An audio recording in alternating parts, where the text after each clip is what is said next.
Hello, fellow youths. Welcome to the Capes and Cowls show.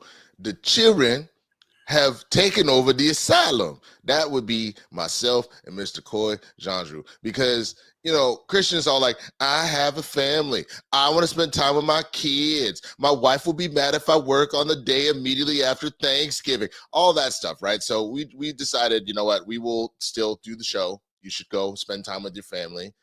Us lonely bachelor. Well, Coy's only like half a bachelor because he's engaged. We'll take care of it. We'll do the stories. We'll talk about the fact that James Gunn has kind of explained what is going on with the Batman 2, with these whole rumors that is it happening, is it not happening? You kind of put that to bed. We'll talk about how the studios are blaming Deadpool and Wolverine for people pirating movies. Come on, man. I've been going to barbershops since I was a child. Hell of black people I know been bootlegging movies for a long time. So don't do that. That is standardly been happening. People with big old camcorders and stuff. I mean, we'll talk about Creature Commandos and Alan Tudyk's voices in it. We're going to talk about the fact that a Hulk versus Wolverine movie is happening. A lot of stuff. We're going to do all of that. So look, if you don't have your leftovers out for breakfast, go get that, put an egg on it that officially makes it breakfast. And then come join me and Coy right now as we handle Capes and Cowls, baby. PLD, throw that intro, dog.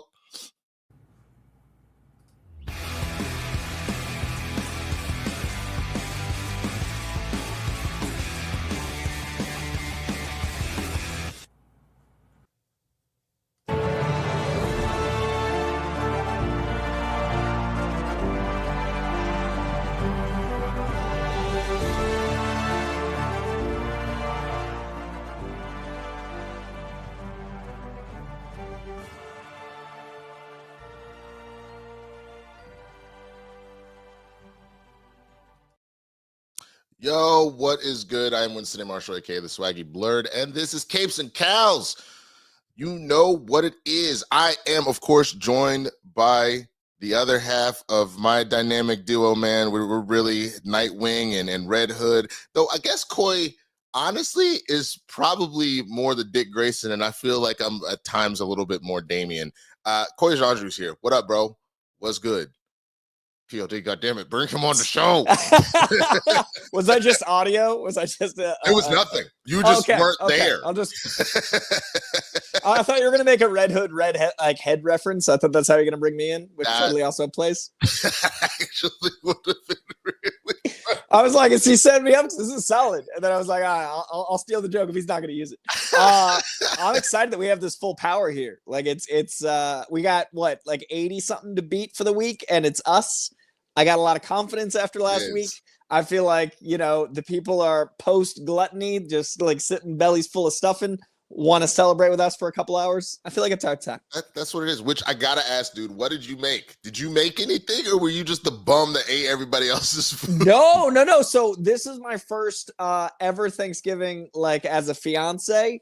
So I got invited to a ton of Friendsgivings that I respectfully opted out of. I wanted to do like just a me and her Thanksgiving. So like I didn't go out and do like, I love a Friendsgiving, especially in LA where like, orphan Thanksgiving's kind of the thing. And for 14 years, that's what I've done. But I thought it'd be cool. So we watched movies. We decorated a Christmas tree. Like we put up the tree and decorated it. Like we got like bulbs that are like just for us. Like she got like 2 reindeer, like her name, my name, little first Christmas. Like we did the cute thing. And then I like stuffing more than like anything in life. So I made like a nice lean, mean $2 stovetop stuffing. Like you can spend $80 on a turkey and I'm still gonna eat my weight in stuffing. That's why I do. And she made like a dope honey baked ham. She made green beans. I made sweet potatoes stuff, and we like split a 50-50 and then like a tiramisu for dessert. How about you? What was your situation? Dude, you went out, right? That is impressive. That is very impressive. So here's the deal. I've got family in town, which PLD, I don't know if you can hear me, bro. If you could drop the names out for us real quick, that'd be great. Just might as well say it out loud. But we did all my family's here, and my sister just bought her new house. And so she really wanted to she really, really wanted to host. That was just, she wanted to do that, but she has been very sick recently. But she still insisted that she hosts because the house. So my mom went and took that over. Now we, for years now, have been doing it at like a potluck style because we don't agree that it's fair that one person got to drop like 500 a G for however many people. It doesn't help that my sister decided to invite every person she knows. This was an 18-person Thanksgiving. So I'm sitting here like, okay, I normally do the mac and cheese or the collard greens. The greens got taken by my cousin before I could get to it. I'm not making mac and cheese for 18 people. That's expensive. Shit. I don't get paid enough to do that. So I went and I decided, you know what? It's time to learn a new skill. And I did the candied yams. I did maple bourbon candied yams, bro. I'm going to tell you right now, those yams are going to finish the job the dodgeball started and take my leg from me. They are worth it. They're so sweet. The diabetes is coming for that ankle. I'm telling you right now, you bro. got to pick your battles. And if you've already felt the loss of a leg, maybe that's your battle to win. I don't know if this is preparation, but candied yams will take a man out. I understand. Dude, I little bit of Crown vanilla and reduce that into the sauce that I use to like boil them. Oh God. You mentioned collard greens, and I gave Greg crap on this show about his lack of collard greens because I just didn't fundamentally don't understand, having lived even 5 years without having them. That's crazy to be 30 something. But do you think bacon is implied, mandatory, or not in collard greens? They're not. I typically, if I'm going to do it, I'm either putting in turkey nuts or I'm doing ham hocks, but never bacon. Okay. So I had some with bacon out the other day, and I hadn't, I've had it like half and half, but I didn't know if that was like a.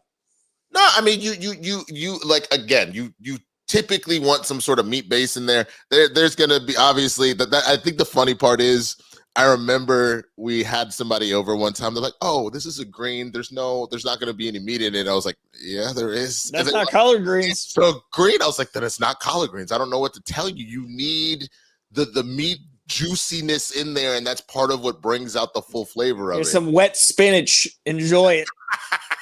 Have yourself a time. Which has kind of a mustardy taste. If you don't have some mustard, sorry, I can't help myself. If you don't have it in there, it doesn't bring out the flavor, and it's just a weird bitterness, So you and I go like different types of vinegar personally. Like if you do like a balsamic, like that brings out the mustard in a way that isn't. This show without Kristian is just food talk. No. I've come to realize it's just the longest. It is post Thanksgiving. All right, so I still got the itis just by thinking about it. I'm already falling back asleep. I know as soon as we wrap at noon, I'm gonna be like right back in the fridge. I know what everything is in there. I'm ready. The aluminum foil can only hide so much. 1,000%. Look, man, I've got this today. I've got to work from like 1 to 5. And then I am literally just going to become a vegetable on the couch. So it's totally fine. I'm doing a live later, and I might eat during it. Like, I think I'm going to do a live from like 2 to 3, and I might be like eating and bagging and boarding comics, like wash my hands between and then pivot. I might have to start a cooking TikTok, bro. I like, because like, not only can I throw down, but I'll also just start like dancing and stuff. So like, get that tax write-off on food, man. I might have to. But either way, if you film it, to get that tax write-off on food, man.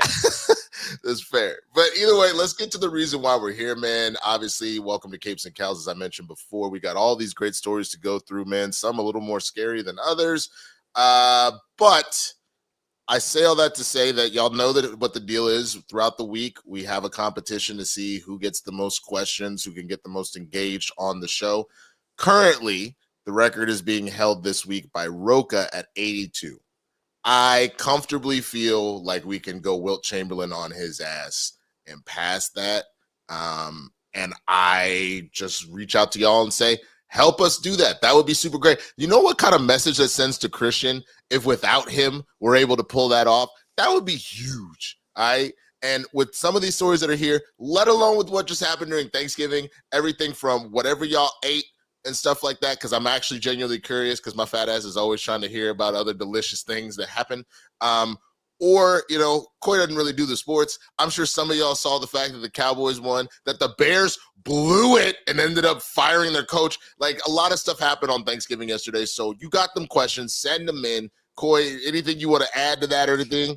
Well, in the spirit of Black Friday being a day of discounts, I want to point out that Kristian's not here to assess any of these questions or chaos. So if you guys want to put in 83 $1 Streamlabs, that's going to add up to us beating Roka. So do the discount method. I don't think you can do a quarter, but anything counts. So I just want to win in the spirit of a day of commerce. Are you doing any shopping today?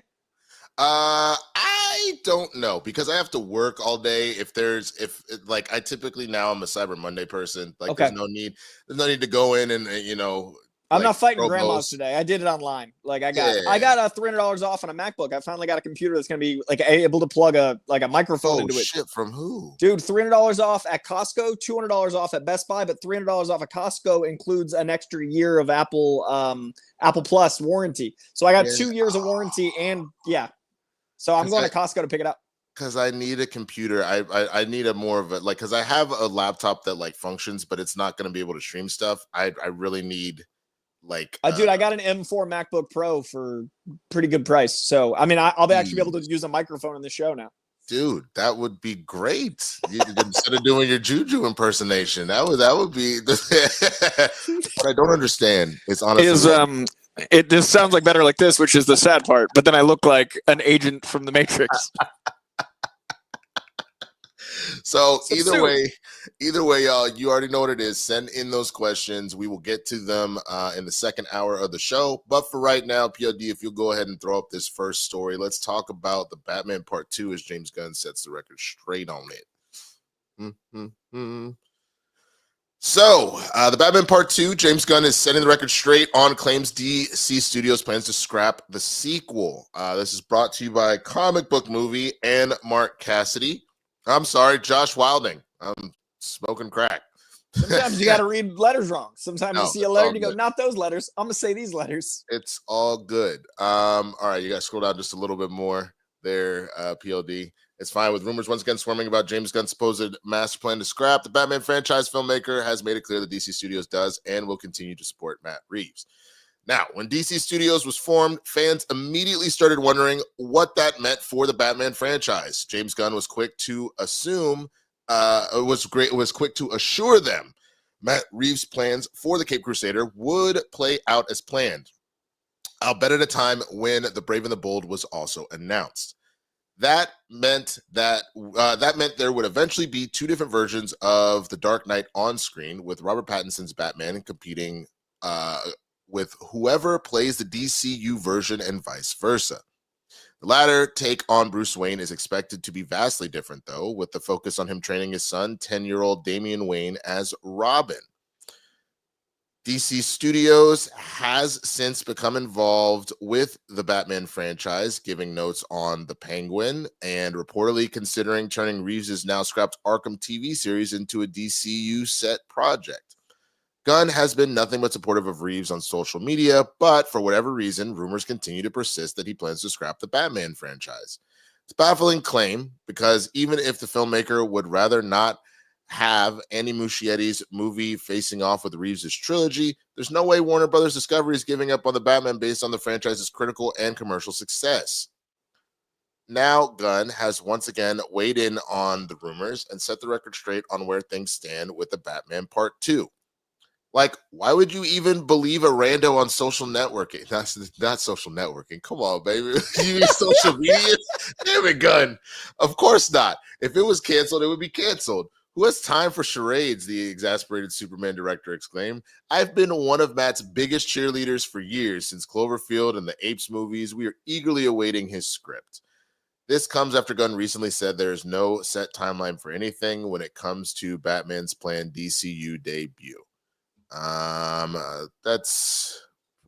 can read that quote. We don't need to. It's fine. We've talked about that quote before, where essentially he said that was last week's story where he said there was no timeline for anything. It's just give me a good script and it's gonna happen. But until we get the scripts, we're not moving forward. The Batman Part 2 is currently set to be released in theaters October 2nd, 2026. So, Coy, you hear back to Vertical PLD, please.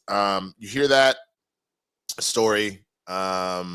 What what kind of comes to mind, man? Are you in any way, shape, or form still concerned that the Batman 2 or the rest of this trilogy might be somewhere on the chopping block? Or do you think between the numbers the Batman did, the numbers the Penguin did, and probably the awards that the Penguin is going to get once it's all said and done, you think that this is safe and this is much ado about nothing? The only thing that's changed that this quote brings is my reverence for the patience of James Gunn. I've never been worried. I've never thought for a moment that we weren't getting the Batman 2 since the Batman 1. I have been sure we'd get to the Batman 2. When James Gunn made his position known, because I'm sure it was like many months / a year or so in the negotiation. Like when we knew about James Gunn in that position, even then I was like, well, he's made it pretty clear that the DCU is going to be separate from that. Like, I think every step systemically through the DCU has been, and Matt Reeves' universe over here. The only thing these articles are is like some sap making 12 cents a click through like clickbait. Like, it's not a thing. Yeah. So I love that the culture of comic book movies and TV is so rich that people want every little morsel. Yeah. But the other side of that is us needing to do a show about a thing that's been disproven 87 times. So like I and we're, people on the internet, James Gunn walks down the street and people are like, the Batman 2. So my reverence for his patience grows every time I get impatient going, yeah, it's going to be great when we see it because it's definitely happening. Why do we think it might not? Like, it's just madness. It is my take. No, I think it's the same thing. I still can't get past him calling it some rando on social networking. I wonder if that was like a translation issue because like James Gunn is not an 87-year-old from like a middle America. Like what? But that's why it could be so funny because he's still old enough. I want to say, if I remember correctly, he's in his like mid-50s. But even like mid-50s on the coast, I say middle America, not to judge middle America, but like people that aren't in the space. Totally get it. But that's still like, how like now that we are getting up there, Coy, you're still you, and you still do the things you do. But then occasionally that older man in you just comes out for no reason. I have a feeling he was so annoyed. He's just like, you just gonna believe on social networking because he probably saw the Social Network like again. A couple days ago, so it just stuck in his brain. That is where this story for me is where my heart. I love is. that your whole thing is the word social networking because it's not an actual concern. So you're like, I'm gonna find this sentence fun. It's literally nothing would be stupider because I'll tell you this much. I know that HBO is under the Warner umbrella and stuff like that, but as far as how they operate, they only like fully scrap things like continuing if there is a problem behind the scenes. So unless and I understand that Zaslav doesn't care and has done way worse things as far as, yeah, you know what, Batgirl, get rid of it. Acme, Coyote versus Acme, get rid of it. Like that can be problematic at times. But all that being said, the one thing that he's not going to do, because he's damn near run Warner Brothers into the ground, he's not going to throw away what is a billion-dollar earner, has the potential to go again, and like we just said about the Penguin, is probably going to scoop up all the awards. Like the show was too good, and I guarantee the Emmys are coming. How can people even make clickbait after the Penguin about this? Like the Penguin's whole thing was the bridge between the Batman 1 and 2. I'm confused how there's any single person left on the planet that's like, after the success critically, financially, and amongst fans, they should really stop this. Like, I don't understand the way to think that way. Like, what's the logic in that? Like, Matt Reeves is doing a dynamic duo with James Gunn. Like the Matt Reeves team, when they made the dynamic duo announcement, Matt Reeves was on that. So like, yeah, the guy that's canceling a movie is not working with the guy that movie. He's like, what? Yeah, it's interesting because I think that's the whole point. I genuinely think that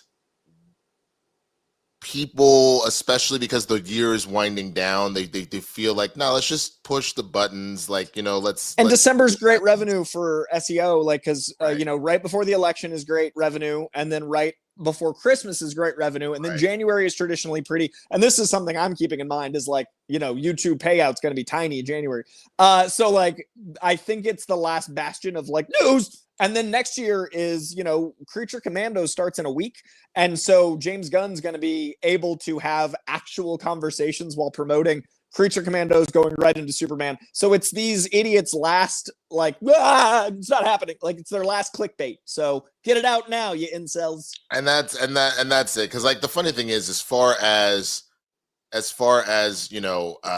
like comic book movie, because we report on a lot of stuff that they put up, like it doesn't even feel like it's something that they were like, and then we went and found James Gunn and be like, so you're canceling the Batman too. Like they really are just reporting on the things that are coming out. So clearly people have decided to poke the bear and just be like, so you canceled it, right? You're canceling it? You want to confuse people? You cancel it, right? Come on, just tell us you're canceling it. Like it's just, I like you said, I think James Gunn has the patience of Buddha and really, and really just keeps answering all these stupid questions that come over and over and over again.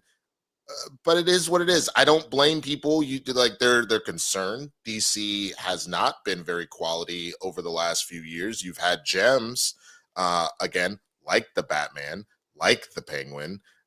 But I think that's exactly why you got to remember that they're just fine. You know what I'm saying? That there's no world in which they go, we can't do this. Now, again, we've discussed multiple times, are people going to get confused with two Batmen? I don't think so. I really don't. The tones are so different, and especially if you are very clear, since The Brave and the Bold is a ways out, like we don't even have a script yet. So like with it being so far out, who knows? You could be wrapping up the trilogy by the time The Brave and the Bold. And I personally love it's, wait for the scripts to be done and then have the conversation. I'm not in a rush. Like I'd rather have quality stuff come out when it's ready than try to hit certain markers that you set for yourself. Like don't put a release date out on a movie that script isn't done and then have to chase a date that you yourself put out there. I think this is a better way to do it. Yeah, no, I fully agree with you, man. But we're curious what you think, man. Let us know. You can throw those super chats in, man. We greatly appreciate it. Let us know what you think. Is this again a nothing burger, or are you genuinely concerned? Is this something that you're worried about? And James Gunn saying believing a random on social networking is why you're afraid, because you hear that phrase and he was clearly flustered. So I gotta hear the soundbite. I gotta hear it too. I wish I had it. I really do, because I gotta hear him like just what a random on social networking. He's like the most prolific person on social media. He manages to get like break news on Twitter, Threads, Blue Sky, like the guy that's everywhere saying social networking. If true, what's funny is I have no worries about the Batman 2. As soon as I hear someone saying that, I'm like, that's the clickbait. I will argue against this phrasing. Well, let us know, y'all. Throw in those questions. And while we're doing that, I feel like now is a good time. We've been talking about Black Friday. We've been talking about getting things to improve your life. Well, we definitely got two incredible sponsors today in Villa and Mando that are sick. Check these out. You're welcome. Yep, I gave you the gift of Via. That's right. And I'm going to give it to you again. If you want to break from the crowded stores and the endless gift list, you restore your zen and you embrace the natural power of cannabis this holiday season with Via. This holiday season, you got to unwind, you recharge with Via. Whether you're enjoying a quiet evening at home or embracing the festive cheer, Via's premium THC and THC-free gummies will help you find your perfect holiday balance. Via is well renowned for their award-winning THC and THC-free gummies, and they legally ship to nearly all states in the U.S. in discreet packaging directly to your door with a worry-free guarantee. There's no medical card required. Right now, Via is having a huge holiday sale. For a limited time, you can save up to 25% off of site-wide, plus up to 50% off select items and bundles. So if you are 21 and up, check out our link to Via's website in the description. I absolutely love Via. There's so many different things. It does feel like Christmas when you get it. Anyway, my favorite one is the sleep one. I really dig it. It's wonderful.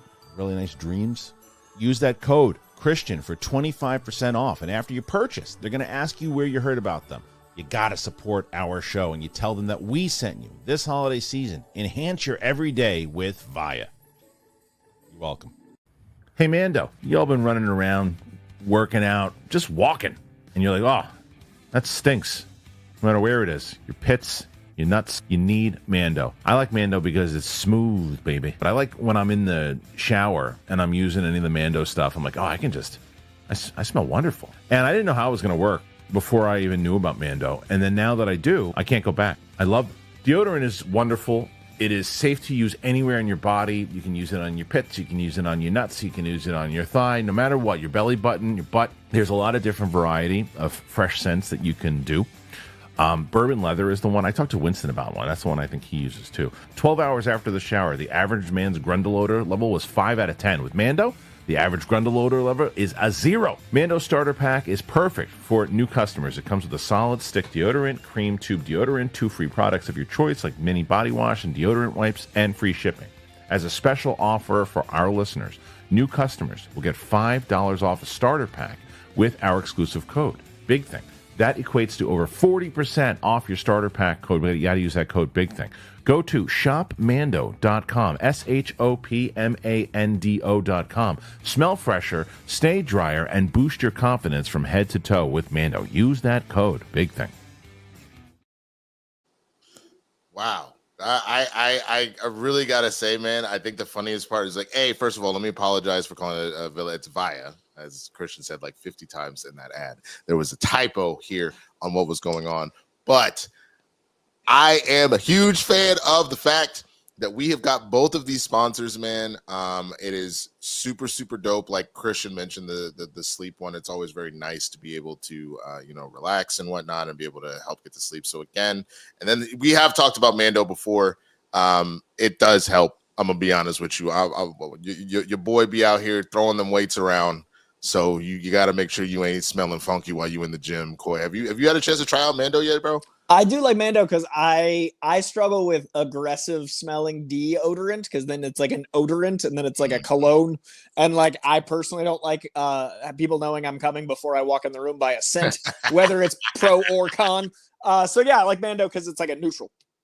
Yeah, no, absolutely, man. Absolutely. So, all right, well, thank you so much to both Via and Mando for sponsoring the show. Let's hop on to the next story, and that is talking about studios blaming Deadpool and Wolverine for existing. This is ridiculous. They're blaming them for the surge in moviegoers filming scenes on their phones. So let's talk about this.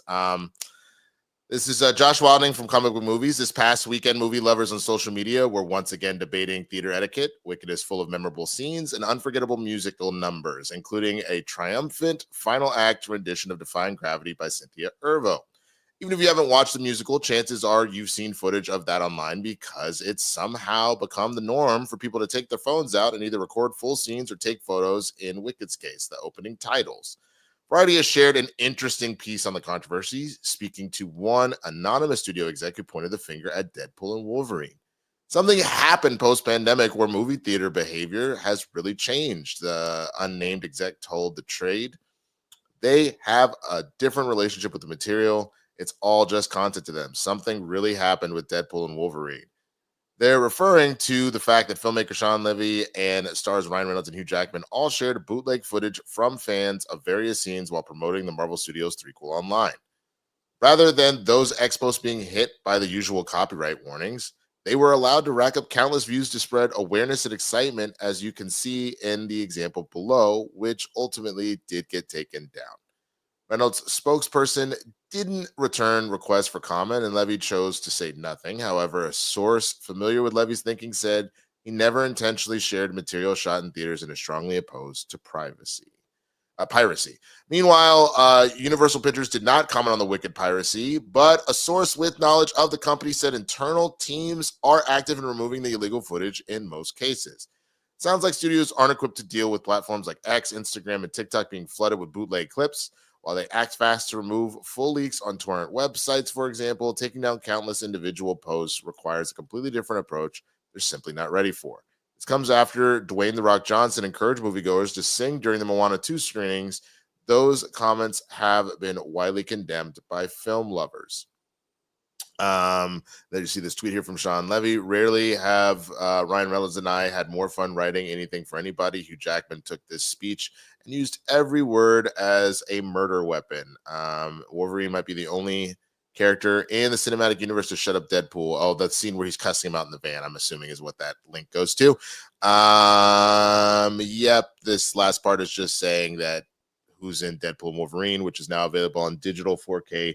I need to go buy that 4K immediately. I don't trust them that they're not going to, eventually take it off of streaming at some point. All right, Coy. I have so many thoughts, but I want to hear your side of this first, your opinion. Do you actually think that this is Deadpool and Wolverine's fault, or do you think that this studio exec clearly doesn't pay attention to people? Because I feel like he doesn't pay attention, or she doesn't pay attention to people. What I think is funny is I agree with like 80% of what they had to say, except their one finger pointing. I do think that post-pandemic audience's relationship is different. I do think that we are commodifying everything and making it content instead of art. I talk about it all the time. I think it's really disgusting. What we do is content. We discuss art.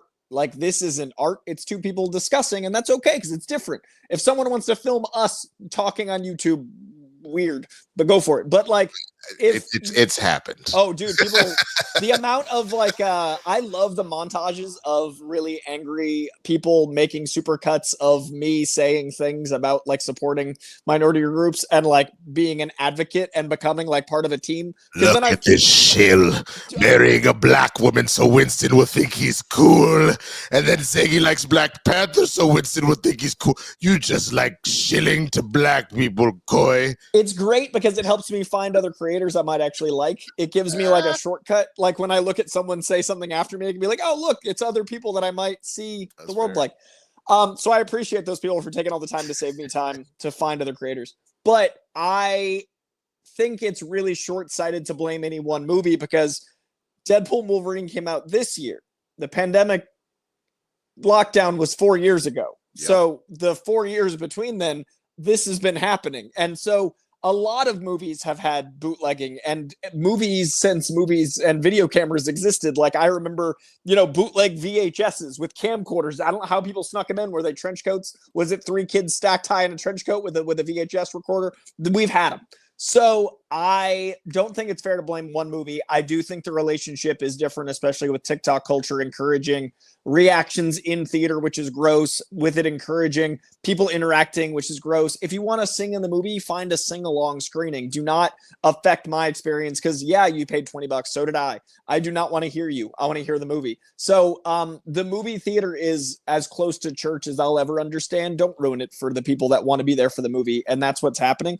So, yeah, I agree with some of what they had to say, but I'm curious your thoughts. I think, well, just to that last point about the singing in the theaters, I think that there is 2 ways that you go about it. I think, one, there needs to be a general understanding. If you're going to go to a black movie theater, it's like going to theater, bro. And going to black theater is the audience interacting. I'm just going to be real. The greatest movie going experience that I had was going to see Get Out at the black movie theater. When I tell these stories all the time, where like you got the moment where you got a few different things, but you remember at one point when he's looking through all the photos of the various people that she's kidnapped for her family over the years. This one random woman goes, "Oh shit, they got Tyrone and Darrell and Jamal and LaQuisha. Hey, you better get out!" Like yell this as they're going through the photos, and people are dying laughing. Or later on, you got when she's eating her cereal with the milk and the colored separator that people pointed out, and like the idea of separation while looking at NCAA recruits. And this woman goes, "This bitch," like just like it's that kind of thing is just, we understand culturally. If you go here, that's probably going to happen. Now, that being said, unless it is the Eras Tour movie, the Renaissance movie, where it's literally, this is the concert movie version of something, so by all means, that's just what's going to happen. if you're gonna do that with like a Moana, make it specifically Moana to sing along show. Yeah, like have it like they have some with captions on the screen, and they have some with like they have screens showing different times for different things. Add a sing along if you want, but that's separate because I don't want to experience that ever in a million years. Absolutely. You couldn't pay me to see that, much less me have to pay for it. And I think if you do that, what you can set up with that already as is, you are allowing people that want to do that, their own personal space, to go and be a part of that. You're allowing people that just want to see the movie to also go and do that. And I think the theaters need to do that because you're already getting a situation where, and what you should do for the ones that aren't the sing-alongs, make it very well known. If you need to have an usher come in, hey, do those like Alamo Drafthouse. Yes, exactly. So it's like, because we have this other option here, please do not talk or sing during this movie. You can even film, because at the beginning, don't text, don't write. Like that whole thing, you can even go, don't text, don't write, don't film the movie. However, you did join the sing-along version. So by all means, sing to your heart's content. Dude, there's 30-minute blocks when the big movies come out, right? Like a 2, a 2:30, a 3. Have the 2 o'clock be your sing-along. Have the 2:30 be Alamo Drafthouse. Have the 3. Have them all be different things. But I would then mean that one of those screens has like an usher in the movie like ArcLight used to. That is mine. Like have an influencer screening that says "inf" next to it and have all those fucks film all they want. Like I don't care, but I want a real screening. But that's kind of piracy as it is. I mean, I guess you could like, because what the rule of thumb is, if you got about 7 seconds or something like that. Yeah. But that's what I mean. If they want to grab those moments, I don't want to see that once in a regular screening. If they want to have, they're filming themselves with the light of the screen and they want to react, I think it's disgusting. But I'd rather that be its own screen rather than the people busted out in a regular showing. No, I agree. But I that's the other thing to me. Like, I get it that people's mentality has changed a little bit, that people will pull their phone out and record stuff. So I'll give that exec some credit, but I'm also like, I think you're really out of touch. You literally clearly this person is not black, because I'm telling you, as any black person, Coy, and I'm not trying to make it a race thing, the barbershop always has the damn bootlegs. Somebody is always like, hey man, I got it all, bro. I got Wicked, I got Deadpool, I got Gladiator 2, what you want, dog? Hey man, I got a Craven. That ain't even out yet. You want that Craven? I got that. I got it on lock. Nobody knows how he ended up getting Craven 2 weeks before it's out, but somehow he did. So like, that's the only thing to me that is funny, to pretend like piracy isn't already a thing. And not just the bootlegs at the barbershop, as was mentioned, those websites have been around forever. So like, to pretend like that's not a thing is weird, but I will give the idea that now it is commonplace to put this stuff on social media. That's what shifted, is I think, since the pandemic, and that's also TikTok. Like the TikTok culture is really different than and even YouTube culture is changing because of TikTok culture, and Twitter is obviously its own problem now. Like they're all different, like plagues, and so the plague of TikTok is affecting movie theaters. Yeah, no, I mean, the last thing I was gonna say is like thinking about it. It's not like we weren't doing it, because one of my favorite moments of the run of Endgame was people sharing like at the collective gasp of "on your left" and the screaming of "assembled," like that. So like, it already, and that was 2019, right? Pre-pandemic, right. That's what I'm saying. Like, it's gotten worse is what I'm speaking to. It's existed since we've had handheld cameras of any kind. That's why I brought up the 3 kids in a trench coat. People snuck VHS camcorders in somehow, and they were the size of like, a laptop. So it's always been a problem. Yeah, no, absolutely, man. Absolutely. But y'all hear that? Let us know what you think, man. First of all, we're trying to get to 82 today. We're trying to or 83 technically. 82 to tie, 83 to pass. We're trying to get past Roca. So throw in those questions, man. Throw in those super chats and everything. But what do you think? Is this a situation where you think things have gotten out of hand? And if so, tell us a story, man. Like what's some of the wildest stuff you've seen? Or you think that this is being blown out of proportion and it's not that big of a deal? I'm very, very curious on y'all's thoughts. Let us know in the super chats and the comments, man. Our next story that we got to jump into here is one about Creature Commandos. So James Gunn reveals Alan Tudyk's voices characters with major ties to the Metal Men. Man, I haven't heard that name in a while. Yeah, dude. All right, so this is Josh Walden in Comic Book Movie. Creature Commandos is very nearly here, and while Rick Flag Sr. clearly has a bright future in the DCU, only time will tell what becomes of Task Force M's other members. Regardless, James Gunn has assembled a terrific cast for the animated Max series, and in an interview with Collider, he revealed more exciting DCU casting news. Peter, how do I pronounce that? Serafinowicz? Yeah, that's the actor. Okay, Peter Serafinowicz as Dr. Frankenstein is great. Gunn tease. Alan Tudyk as Will Magnus. His performance is based on Mike Nichols, who he did play with one time. There are just so many fun things in there. If that name rings a bell, it's because Magnus is the brilliant scientist who occasionally suffers from debilitating mental illness, responsible for creating the Metal Men. He also serves as a general robotics expert among the superhero community, and we bet on him having ties to GI Robot in Creature Commandos. Whether this means we'll see the Metal Men in the DCU is a mystery, though Gunn has since taken to threads to say, as it was always stated, we plan on the actor playing the same role for primary castings. If it's a minor character in Creature Commandos, we didn't do live action far and wide searches like we did for more sizable characters like Cersei, Nina, etc. In other words, while Tudyk, for example, has voiced minor characters like Magnus and Clayface in this show. Oh, Clayface in the Creature Commandos? What? It didn't necessarily mean he'll reprise the role in live action down the line. Logistically, that makes a lot of sense. Back to that interview. Gunn made sure to praise the show's entire cast. Harbor as Frankenstein Grillo, just being able to deliver the whole time. Zoe Zhao, who was fantastic in the show. Indra Varma, who's fantastic as the bride.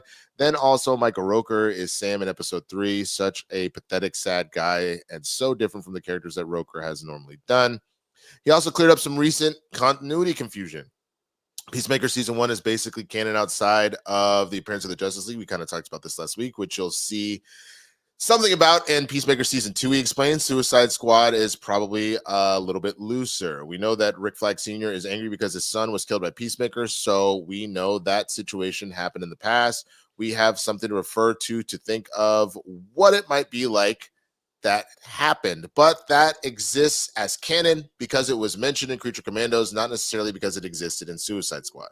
I think of Suicide Squad and Peacemaker as pretty unreliable memories of what happened in the DCU, he concluded. Okay, I didn't hear that last part about the unreliable memories before. It's probably the best explanation we've had to date, and the whole thing perhaps isn't as confusing as it's arguably come across in previous comments from the filmmaker on social media. Creature Commandos premieres on Max on December 5th. Check back here for more. Alrighty.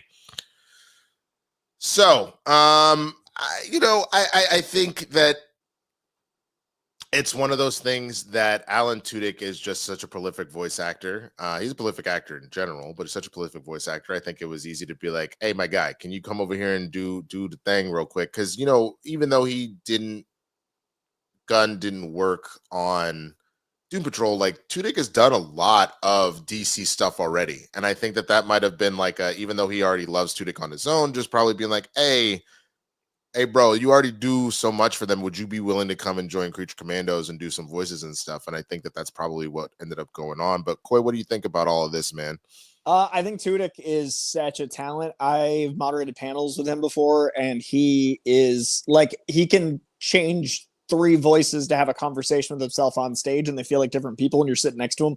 To see him work in life is so impressive. And he's one of my favorite things he does, and this is unrelated, but he signs whatever he has on him. So he'll bring a bag like Santa of stuff. Sometimes it's stolen from like the hotel room, like coffee pot and like stuff he picks up on the way to the con, like literal pure chaos. And then he'll sign it doing voices, and he'll sign it as the character or as Alan Tudyk, depending on what they want. But it's like the most insane stuff. Like he'll take stuff off walls and like, the man is insane, and I love him dearly. One of my favorite people to host for, because he feels like 20 people. When I host an Alan Tudyk panel, I feel like I'm hosting for a panel of actors, because it's one man times 20.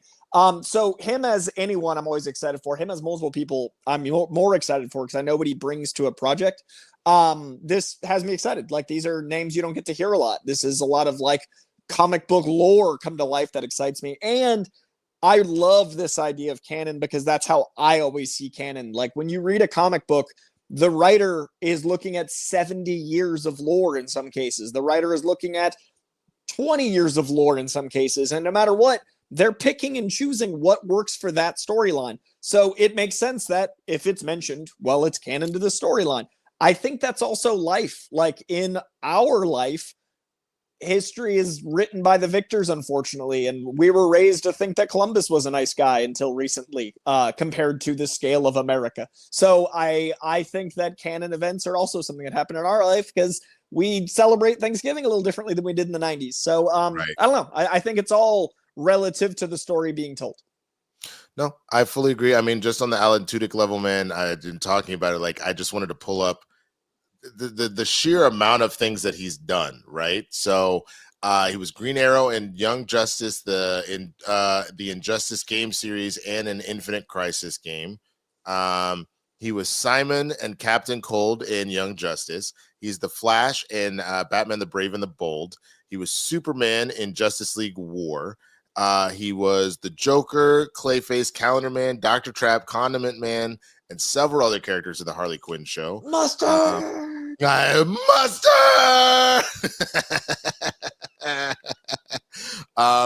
He was Van Wayne in the Powerless show. Obviously, we know he's also got Dr.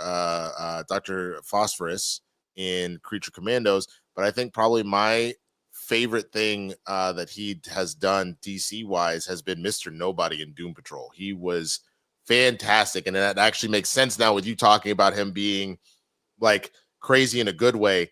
Why he played Mr. Nobody so well. Like, did you watch the show? I've seen clips of him because I love him. Dude, you gotta, it's honestly a very good show. Like, especially that first season. That first season broke my brain with how good that show was. It was wild, man. That was around the time when I first started doing stuff with Jay. We were reviewing Doom Patrol, and it was just chaos. It was pure chaos. So, like, plug for an old DC show. It should be on Max still, man. The Doom Patrol is crazy, but yeah, I think that this is just a moment where Gunn was like, here's a talent. We need to fill stuff out. Voiceover stuff is already different. You heard just in Harley Quinn how many characters he was doing. So his main character was the Joker, but like you see with most voiceover actors, if you watch like Futurama, it's like 5-6 actors there, and then they're covering the spread of everybody. Same thing with he's also Clayface in the Harley Quinn show, which is a lead that is completely opposite of Joker. Like, those are arguably two supporting leads, and they could not be more different. Yes, dude, especially because he's playing Clayface really deep into the whole idea of him being just this failed actor. Yeah, exactly. He's like, now I get to play Mr. Freeze, and then it turned into, dude, I just started watching that show. It's immaculate. My fiance, we watched some of the newer stuff, and she loved it. So we went back to the beginning. We're on like episode 5 of season 1. That show is pitch perfect. It's so good. It is so good. I still need to watch Kite Man. I hate that I didn't watch Kite Man. Hell yeah. But I heard that was also very, very good. But yeah, this seems like par for the course. None of that was really that shocking or new. I think the one little bit that I didn't previously hear about Peacemaker and Suicide Squad being canon is the specific quote of it's unreliable memories. I think that that's actually a very good thing to hear out loud, and a good explanation specifically, because there's always like, well, some of it's canon, some of it's not. If it's like an unreliable storyteller type situation, I don't know, it kind of happened like this. To me, that's like a funny way to go about it, and feels very up the alley of Peacemaker or anybody in that kind of like shoot of the DCEU. They would be unreliable storytellers. I'm sure they are probably traveling cross dimensions, as we talked about, but that's probably why they're confused. They're like, no, man, because then, like, you know, Aquaman came along, and I was talking about him effing a fish and blah, blah, blah. Like, that's, yeah. They're like, what are you, who is Aquaman? Like, you know what I'm saying? Like, I can see that kind of going down. Yeah, and I like that we're gonna find out, starting soon. It's 1 week till Creature Commandos, and then basically next year, like Superman is in July, but that's gonna be a crazy lead up of finding out what the DCU is shaped as, I imagine. So like it's gonna be, I don't know, like we didn't know how big the MCU was gonna be, and then the Universal Dark did not take off, and a bunch of other shared universes have had like little starts and stops.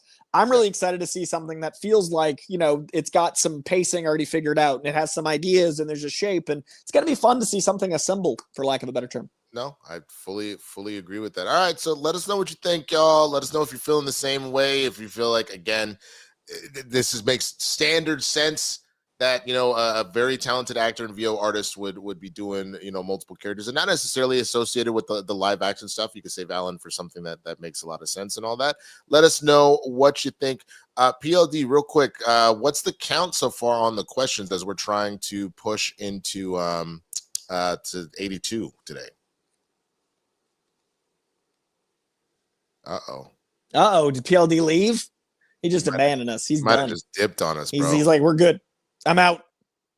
Uh-oh. I guess we'll never know. Oh, there it is. We have 12. Oh no, guys. Winston, I don't think we're gonna make it. I don't know if we're gonna make it. I'm gonna say let's think positively here, and let's remind y'all. Roka hit 82. Don't let Roka have this. Don't do this to us on this day. Don't do this, please. We could have had the day off. We opted to come. We had the day off, and we said no. We have to bring you a show. We had to do it. We talked to Kristian about it. We like, no, we got to get it done. So we've only got 12 right now. I did see a massive super chat come in. Thank you so much. Next time, break that. Split that into 25. Into 25 little ones, bro. 1 word each. We'll read it. I'm not stopping. 1 word per.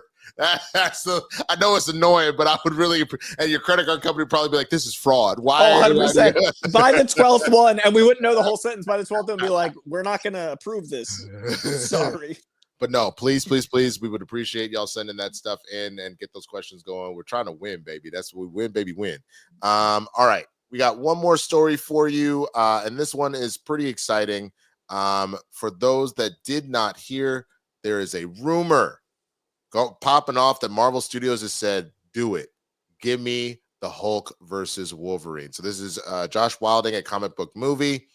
It's been a lot of chatter online about this for a while, but if a new rumor is to be believed, Marvel Studios is officially moving forward with a Hulk versus Wolverine movie. That's easy to forget, but the Incredible Hulk was right there alongside Iron Man in 2008 when the Marvel Cinematic Universe launched. The movie was neither a hit nor a flop, but given the tepid response to the reboot and behind-the-scenes issues with actor Edward Norton, it soon became the franchise's black sheep. Rights issues also came into play, and it wasn't until 2022 She-Hulk Attorney at Law that the Incredible Hulk was referenced in a meaningful way. Next up is the leader's return in February's Captain America Brave New World. There have been rumblings for at least the past year or two about a World War Hulk or Hulks movie being in development at Marvel Studios. There's no way we'll see that before Avengers Secret Wars, and a new rumor points to there being other plans for the Jade Giant moving forward. According to Scooper My Time to Shine, hello, Marvel Studios has begun actively developing a Hulk versus Wolverine movie. There's no word on what form this project will take or which variants of these characters we can expect to see square off. It could be another multiversal adventure starring Hugh Jackman and Mark Ruffalo, for example, or perhaps a story set in whatever the MCU looks like after the supposed soft reboot Secret Wars will lead to. If it's the latter, then we might see a new actor play Wolverine, with Hulk factoring into his origin story similar to their first clash in the comics. Logan, then working for Department H, battled the Green Goliath during his first appearance in 1974's Incredible Hulk number 180. For what it's worth, Jackman has been rooting for this team up since at least 2014. There's no doubt he'll get in a fight with Hulk at some point, the actor said at the time. Those two bad rage-filled characters are going to square off at some point. It would be quite fun. I don't know how much fun to shoot it would be because I'm sure I'd be on the worst end of it, but hey, he can heal. In 2020, he added, Wolverine would beat the Hulk for sure. Let's just be very clear. I don't know if you know this, but the Wolverine actually appeared first in a Hulk comic.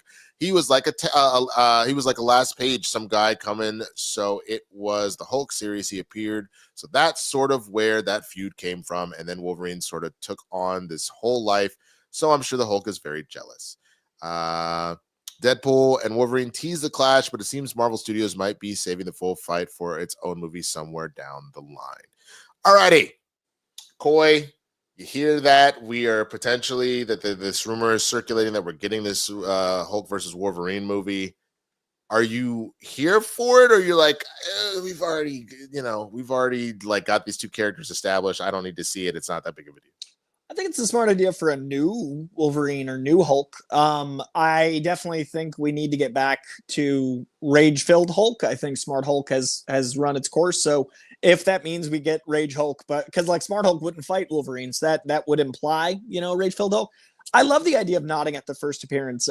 They did a really good job in Deadpool and Wolverine with that. I think it was, what issue is it? It's a Todd McFarlane cover. I think it's Incredible Hulk 341, but the cover where, the mirroring in his claws, like that felt like it would have been the scene if they weren't saving it for something else. Like, I feel like we would have gotten Wolverine versus Hulk in Deadpool Wolverine if there was no plan to eventually do it. So that could mean, it's very loose and there could be an idea down the line. It could be something happening sooner. But either way, it did feel very consciously like, let's save this. Again,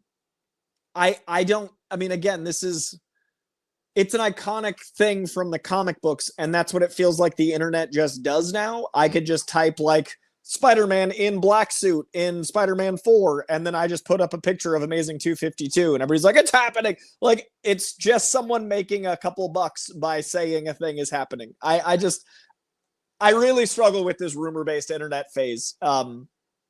Is it worth talking about? Sure. I mean, look, someone said something. Like, I could walk down the street and I could be like a studio executive. It could be the guy cleaning the trash out at Sony. But I would trust him just from the standpoint of like, because he's going through the studio exec's trash. All that shit is shredded, and he goes, and they didn't keep it. That's trash. You never and know. I'd be like, tell me about you having Wolverine and Hulk. You clearly have never watched Mission Impossible. The mission didn't stop when the suitcase blew up. You have 10 seconds before this message self-destructs, Coy. Did Sony get the rights to Hulk and Wolverine in the last 5 minutes? Did I miss something? Why does Sony have it in their trash? Well, look, man, first of all, you made this fantasy up, not me. Don't bring me into this. I'm saying it's that not credible. I'm saying it wasn't credible. Nah, it was a memo being sent over, and we want Spider-Man to come in real quick and go, damn, that's crazy. And that leap you just made is the leaps the internet makes to make this stuff true for one more news cycle. It's about to be quoted on another article right now. 100%. The scoop broken. Winston A. Marshall from the Capes and Cowls show has said that Spider-Man will appear in Wolverine and Hulk. And will have one line. Damn, that's crazy. And his source, Sony trash guy. The theoretical Sony trash guy that nobody knows the real name. Because probably won't actually watch the clip of us discussing it. It's just the soundbite that is. Yeah, that's what I'm talking about. It's crazy. I mean, look, it's again. That's why you lead with it being called a rumor. What are you going to say outside? Like, the minute you say it, people can't get mad in the same way that if you're talking about stuff, you got like anything that's going on. Oh my God. With like legal battles. So just for example, all the stuff going on with Diddy, every time you report on that, you got to say allegedly, because the trial is still going on. Unless somebody is actually convicted and all that kind of stuff, it's all allegedly until it all plays out. So it's the same thing by saying rumor that Marvel Studios is moving forward with the movie.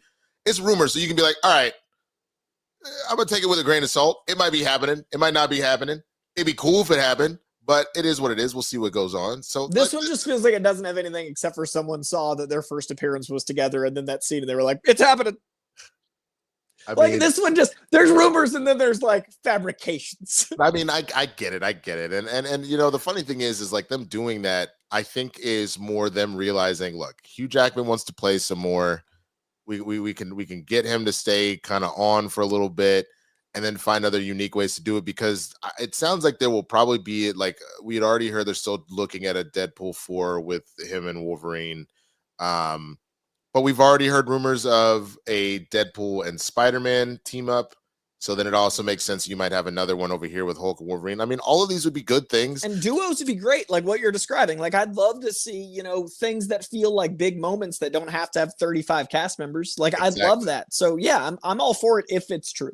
Absolutely. Like, I mean, like to that point, there would be something really fun about, if not full movie, like I would love for them to do the same thing I was talking about with, if you want to see what the other Spider-Man have been up to, give a 90-minute movie to Maguire, give a 90-minute movie to Garfield.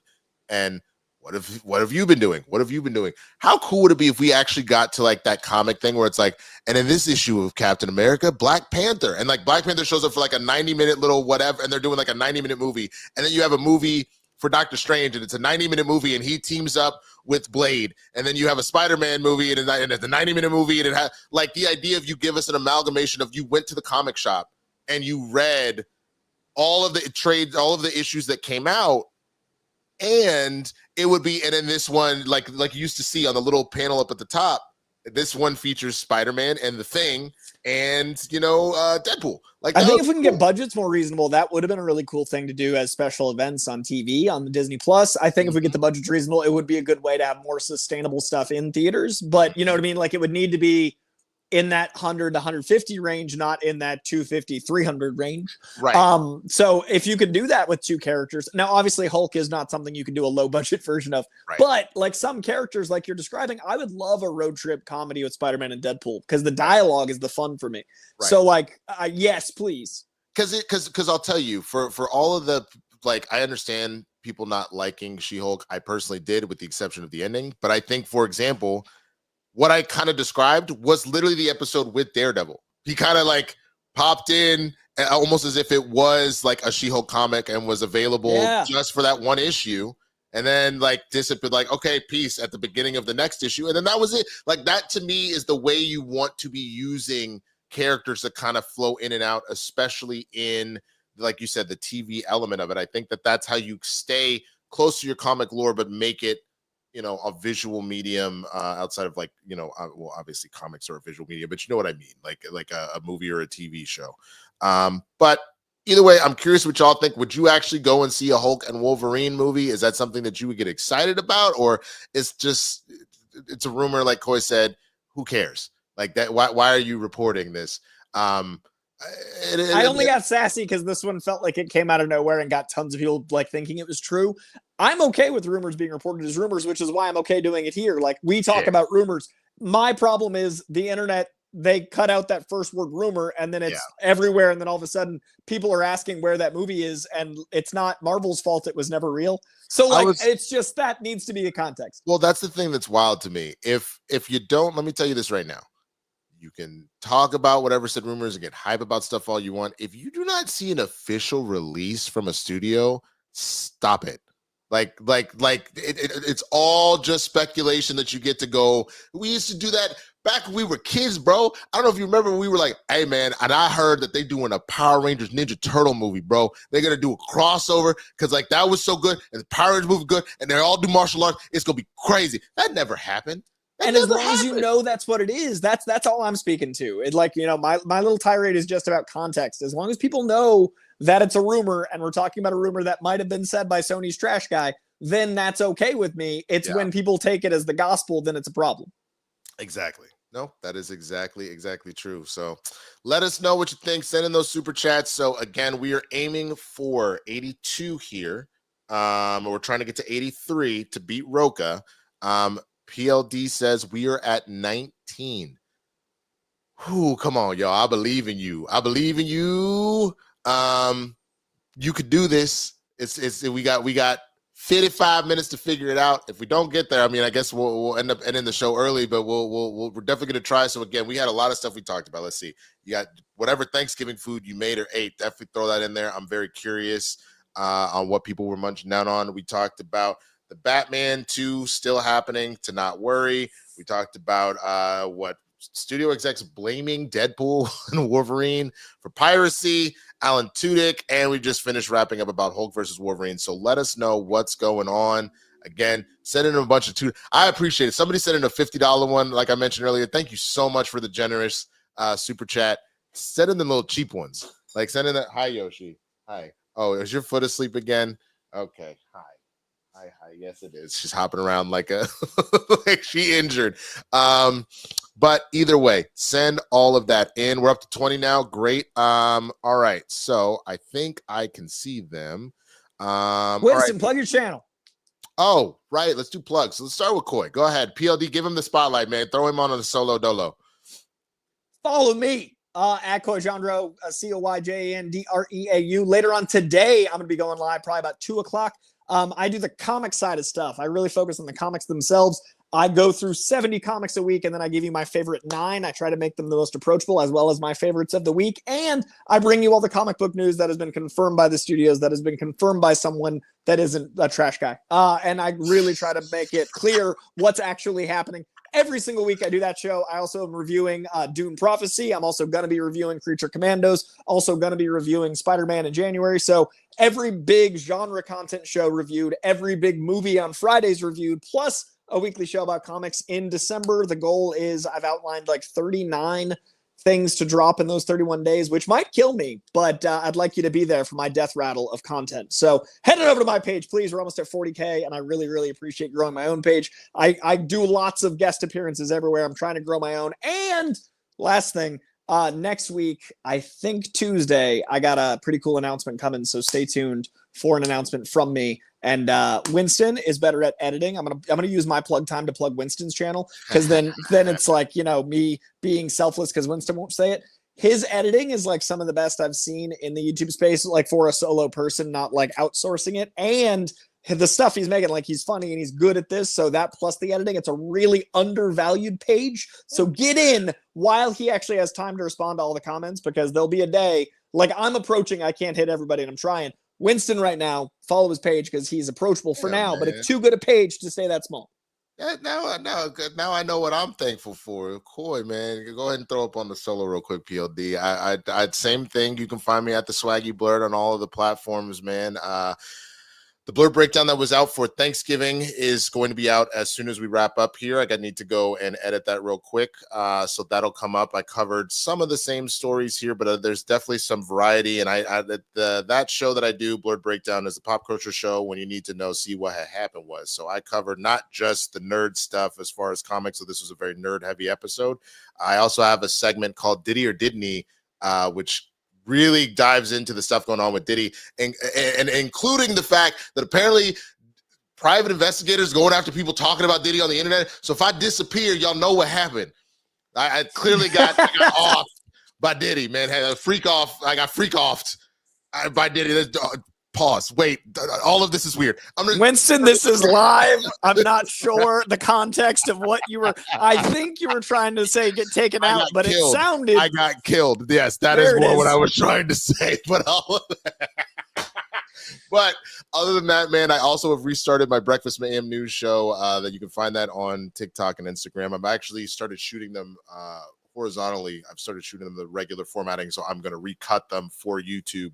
But that is more akin to a like an SNL weekend update type situation. It's kind of like those monologue jokes about stuff that's going on. You know, everything from politics to sports to whatever. I crack jokes on everybody. All sides gets it. So definitely check that out as well.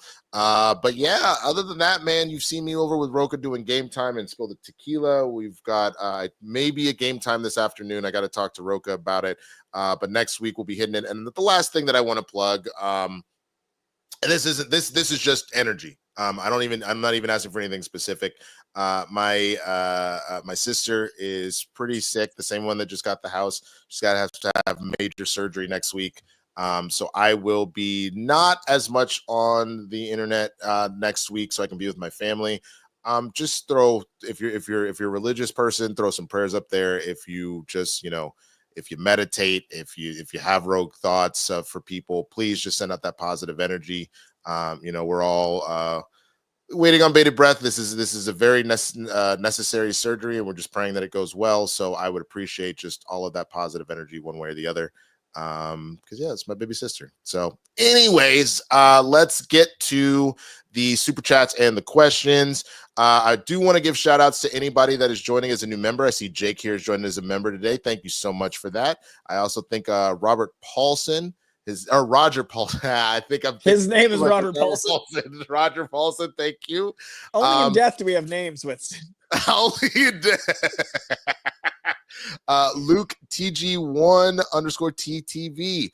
Thank you for being the legacy of John Schnapp. You do him proud. Also, I've seen Gladiator 2 3 times. Twice normal, once in IMAX. I am so hyped for Nosferatu. I still have to go see Gladiator 2 and Wicked. I am so behind. That's what I'm hoping to do this weekend, is to be able to play catch up on some of this stuff, man. What have you seen Gladiator more than once already? I've seen Gladiator once. I've seen Wicked once, but Wicked like surprised the heck out of me, man. I was so impressed with Wicked. Like I did not expect to like that one going in. I was actually worried about any of it because of my Agatha experience, but then like I loved Wicked. Like I didn't just like it, like it made my top 20, I think, of the year.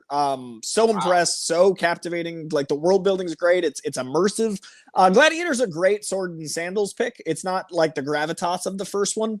But like it's a fun movie. It's just hard when the first one is like best picture and the second one's like a good time. Different vibe. Whereas Wicked like really got me, man. I was impressed. Dude, I'm actually excited about it. Like my family was like, "Ooh, let's go see Wicked." Yesterday, they wanted to see it after dinner, and my problem is I have a friend who is obsessed with musicals, and so her birthday party on Saturday, she rented out a private theater to see it, and I was like, even if it's good, I'm in that age now where I actually struggle to watch movies more than once. Like I can't necessarily do. I have to be head over heels obsessed with a movie to do it at this point. I think part of it might be with the fact of what we do for a living. I have to watch so much content. I don't think I have it in me to rewatch things unless I'm like, no, this is flawless. So like the only movies in recent memory that I went to the theater multiple times. Oh my God, what was the last Bond? No Time to Die, right? Oh, wow. A while ago. It was a while ago, and that was because me and my dad, we just watch Bond films. That's like our thing that we bond on, and I wasn't going to see him for a while, so I went to I didn't even hear it. Jesus.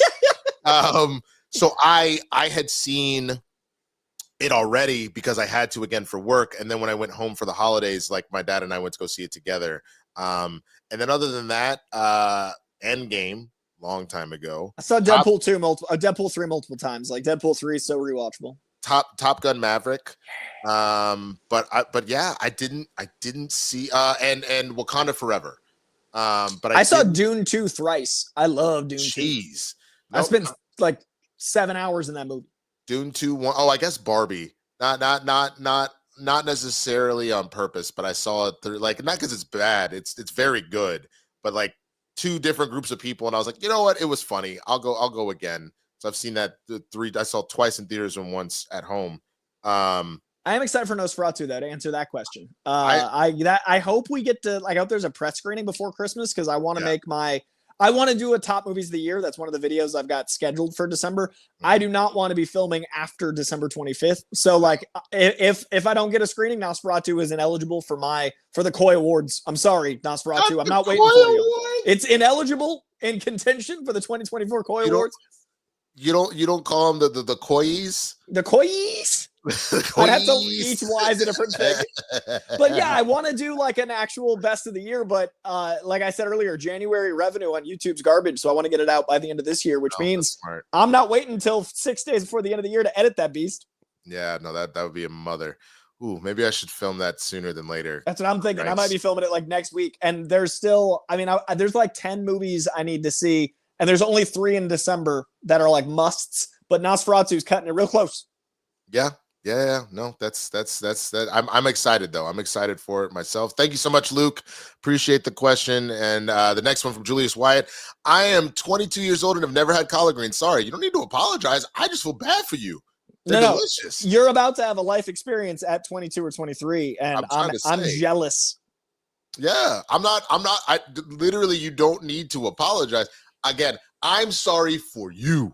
I'm sorry that your parents didn't figure that out, that you didn't find it on your own. You didn't have a friend that was like, my ninja, you haven't had collard greens? Like, you got to do that immediately. Go to a soul food store, and the canned ones are actually decent for canned food. I can't. do that. No, oh, dude, I've never had them, and I refuse. Like, I grew up like, sometimes Canada was the only place you could get them, and frankly, like, it was what I had access to. I'm Frozen curious. is goodish.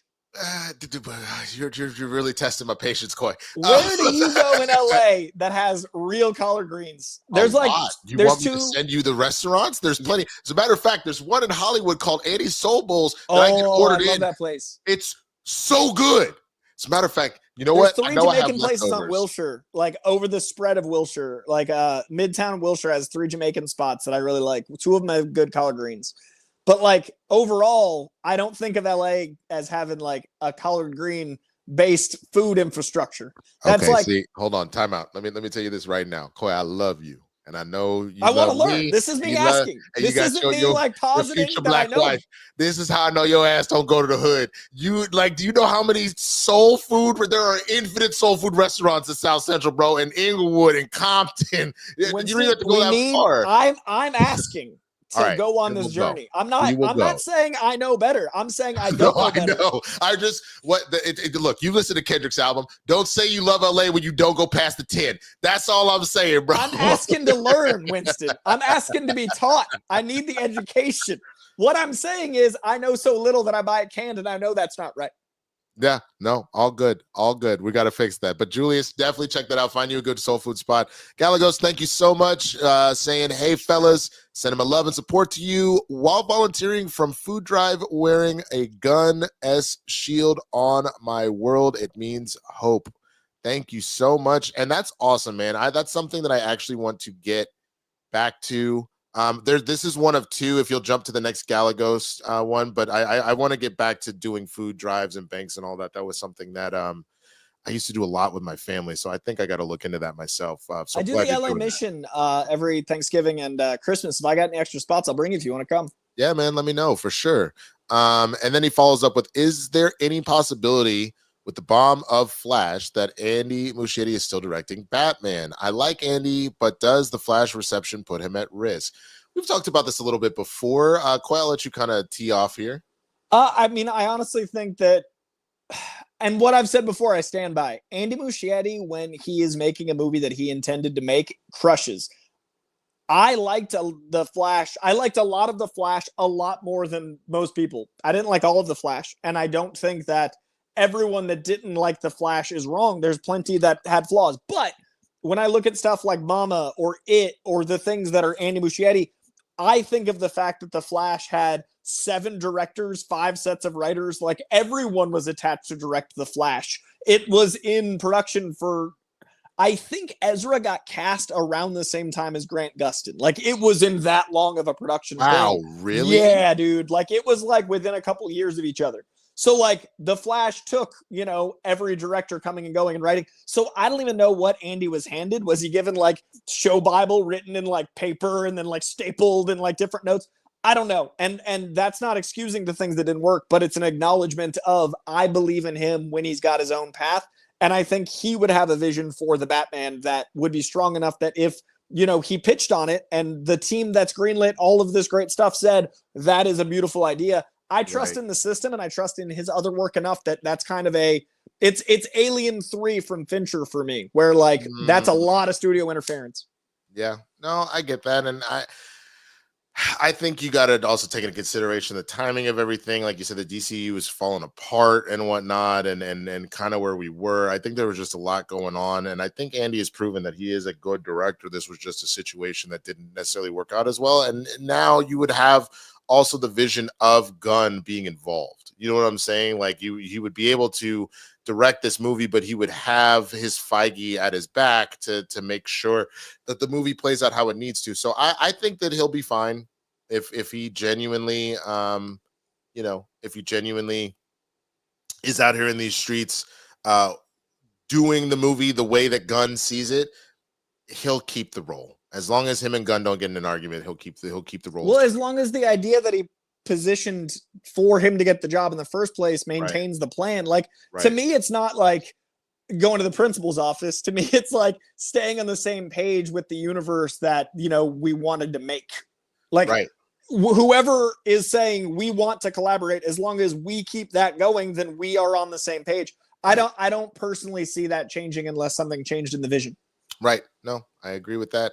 Marcus M, expectations for Creature Commandos. Now, if I remember correctly, you have seen a screener already. I've seen a little, yeah.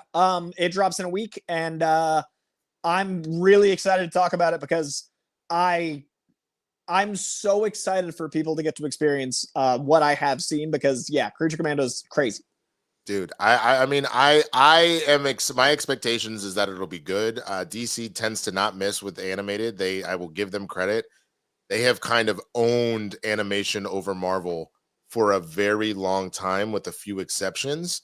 Obviously, you have like the X-Men '97 popping off, which was fantastic. But typically, like, I think about since we were kids, like, yes, that original X-Men cartoon and that Spider-Man cartoon that were the Saturday morning stuff was really good, and there have been other good Marvel stuff, but it would be what just happened. Can you put us back the way we were, PLD? Hey, Thank you. But like when people think about that, a lot of times they're talking more about except for because X-Men '97 just happened, you were talking about Justice League and Justice League Unlimited.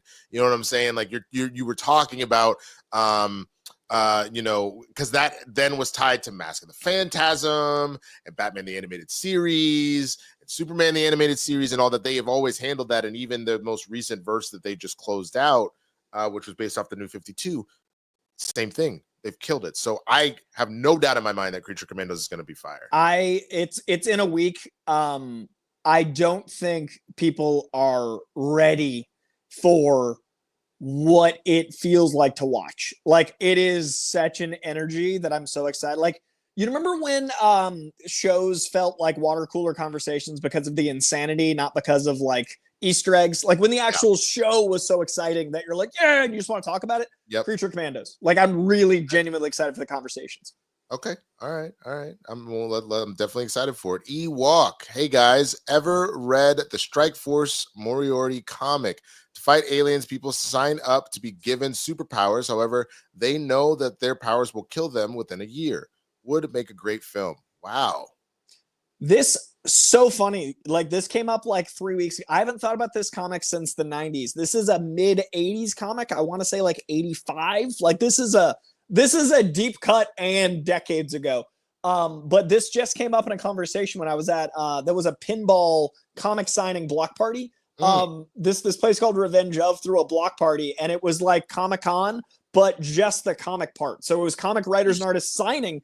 There was no, crazy movie announcement or anything else. It was a comic store having some of the biggest names in comics do a block party, and it was at a pinball place. It was so dope. But at this party I was at, this came up, and I hadn't thought about this in decades, and now it's funny this is coming up again. I have read it. It would make a great movie, but I don't know who even what market there is for that. If X-Men does well, maybe they'll do stuff that feels like that, and this would be something they have licensing for. We'll see.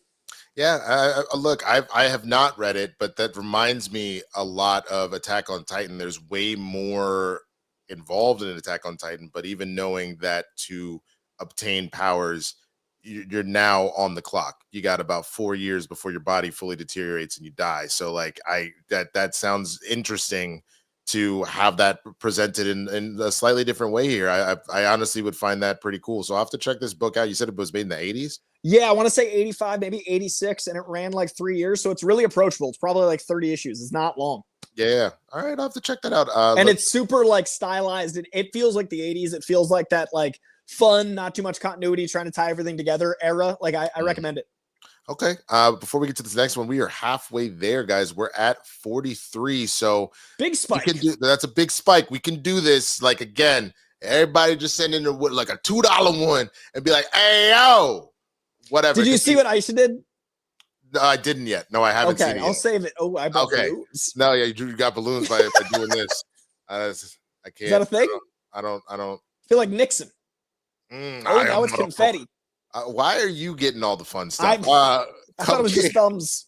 Cupcake Bliss. I think why some people are concerned about maybe the cancellation of the Batman is because maybe how they treated Cavill.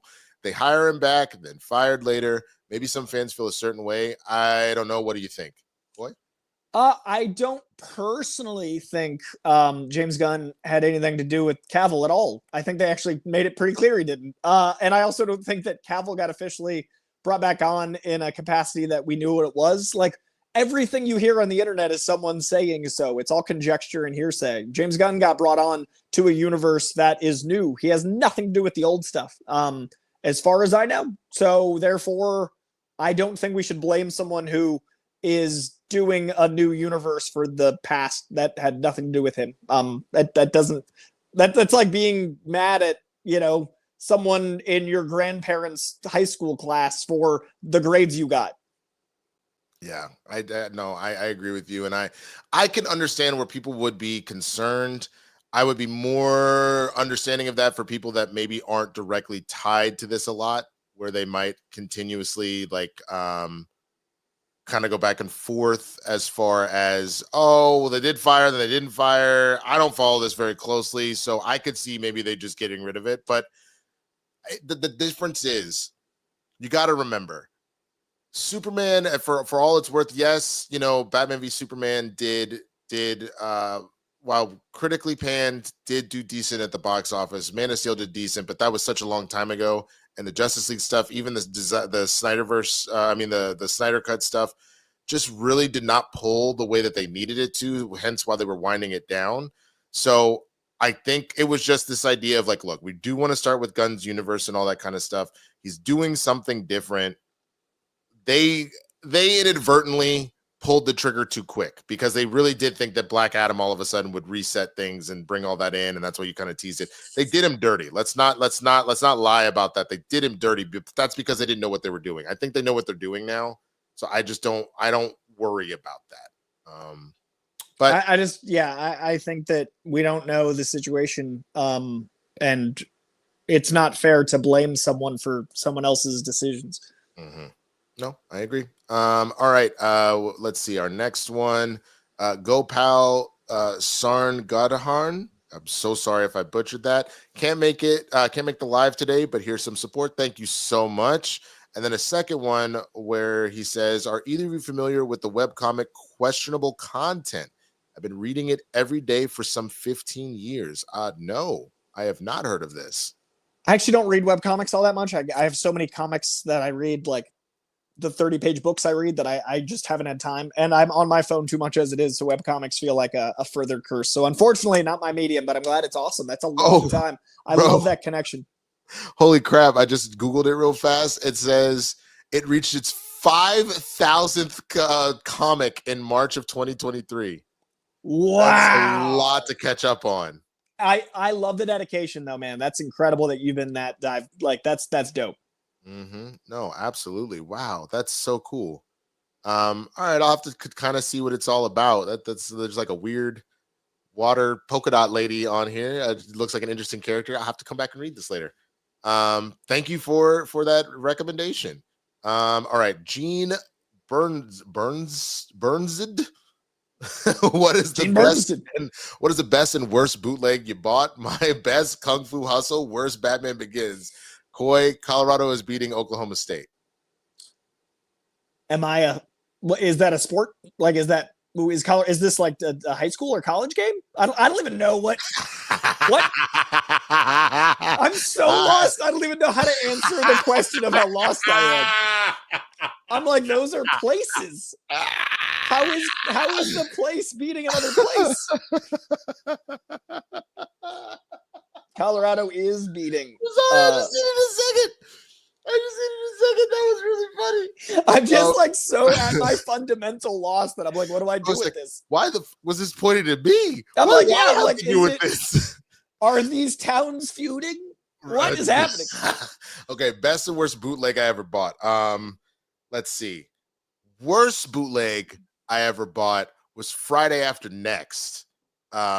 We had already seen it, and it wasn't going to be out on a VHS or DVD for a while. So we went and got the bootleg copy at the barbershop. It was terrible. There was a dude standing over half the screen the whole time, bro. Like, there was dudes quoting Cat Williams the whole movie, so I couldn't even hear him do the damn lines. There was someone else being like, where were your antenna when they was in hell robbing me, blah? Like, it was just It was bad. The best one,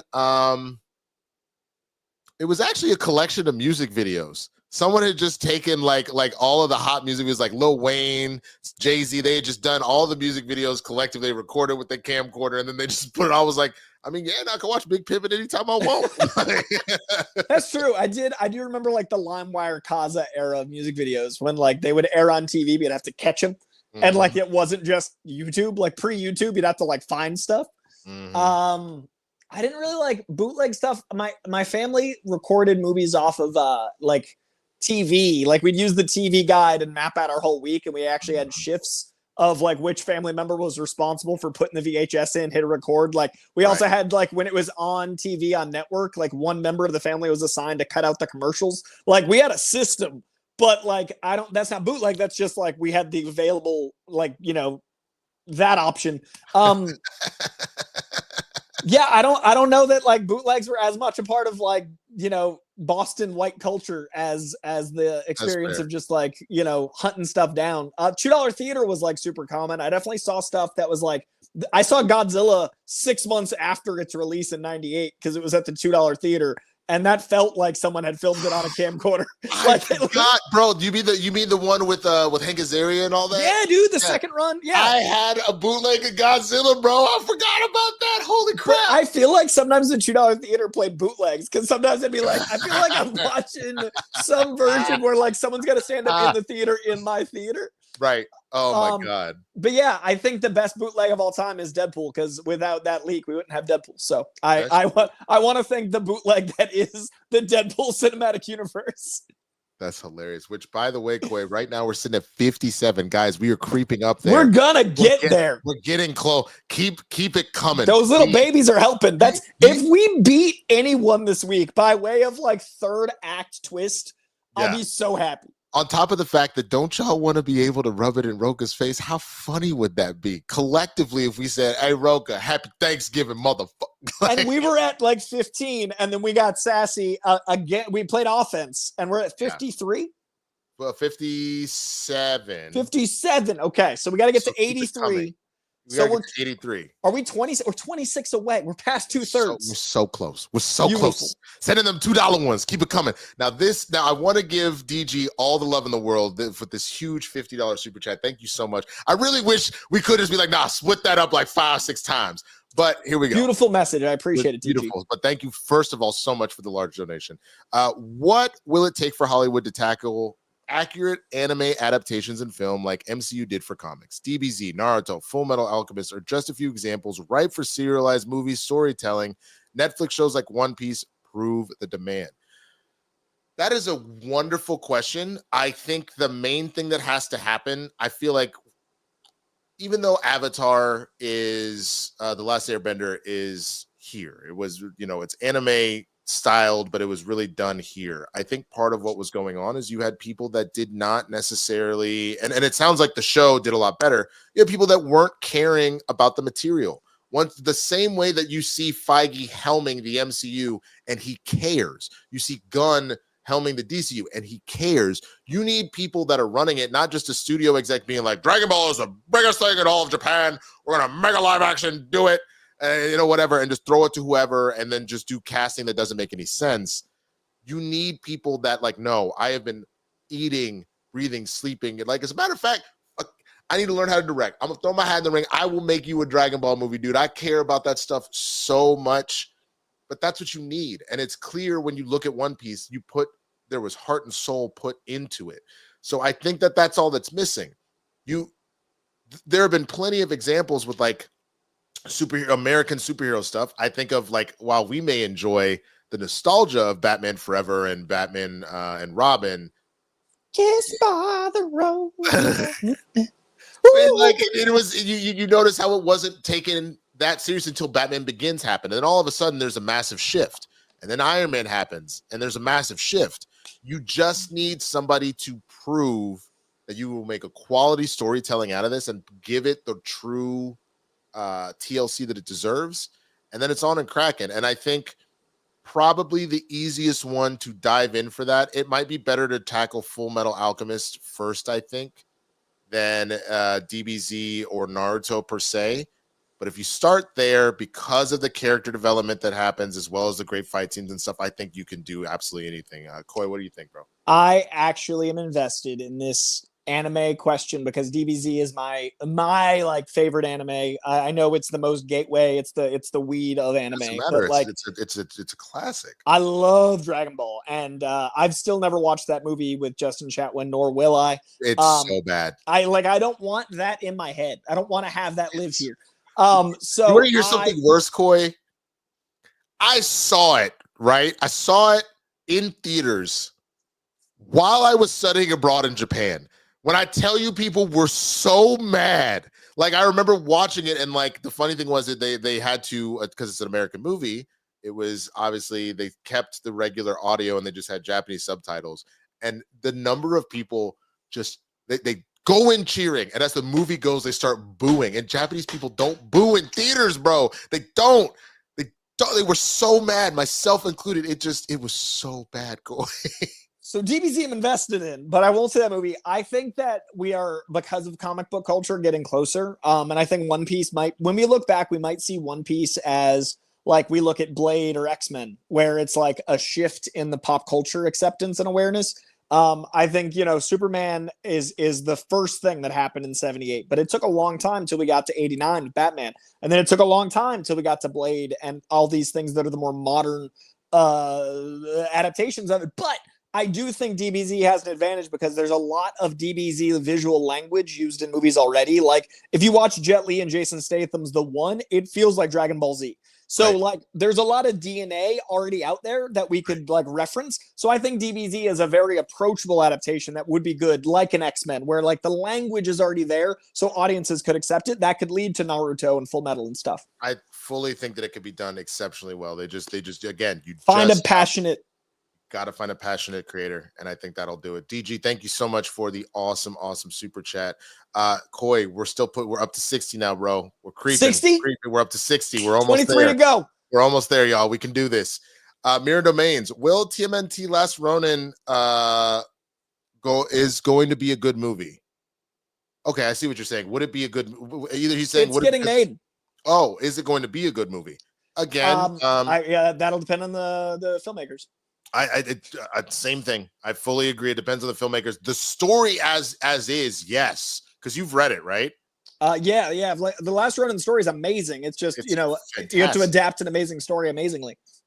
It is absolutely fantastic. So I genuinely hope that it's good. It might be my favorite TMNT story ever. So I genuinely hope that it ends up being good. I didn't even know that they were making it, but that's fantastic. Do you know if they're doing animated or if they're doing live action? I think it's animated from what I heard, but I haven't. It was a long time ago, like 2 years ago, the announcement was made. Okay. All right. Well, we will see what happens. Thank you so much, Mirror Domains. Galagos is back. Well, hello. 'Tis I, the next super chat. I'm assuming it was done in the form of in the voice of Mustard. Yeah. In the voice of Kendrick yelling Mustard. Right. Also, Dom Life keeps coming in with these $1 ones that are essential. I just want to give credit to. I see these dollars and 99 centers coming in. Thank you. You can't buy love, but you can rent it for 3 minutes. Damn.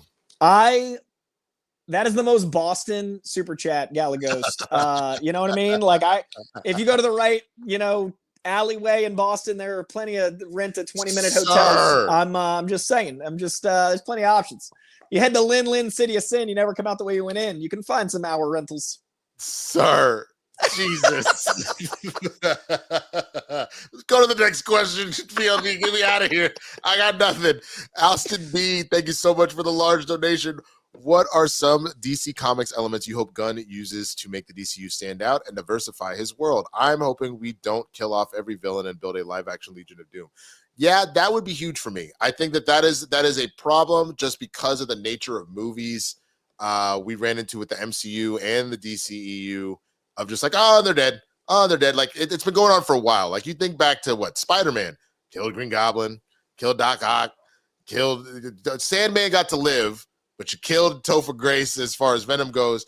I think, like, you then had to get creative with No Way Home to be like, oh, they appear. Well, how right before they died is when they got pulled. That was a smart move to wiggle out of that. I think it's something that needs to be fixed for sure.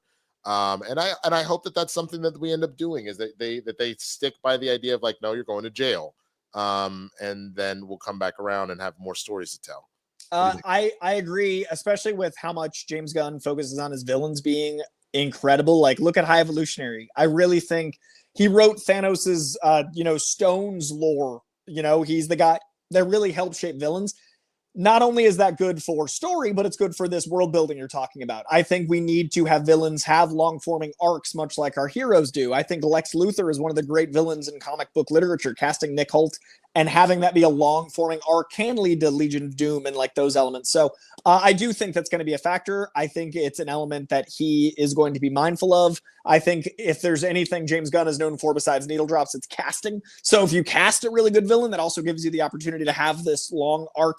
I'm really confident in this universe. I'm very excited. So I'm less worried about that than most things. Elements that I would like to see.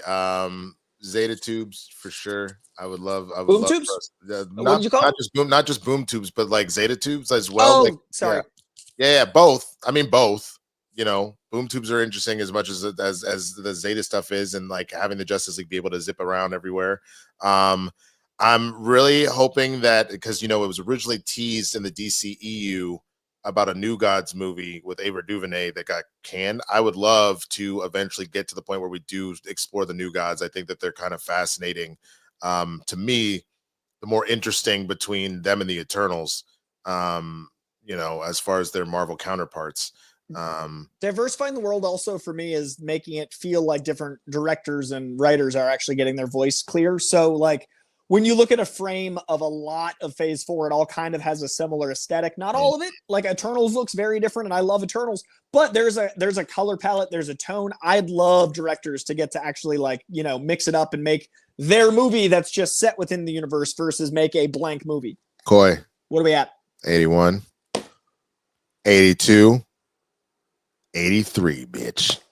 We did it, y'all. We did it. Thank you so much, everybody. We did it. Oh my God. Okay. We came at like that is a Super Bowl, and I'm sorry to reference the Patriots, but that is a comeback.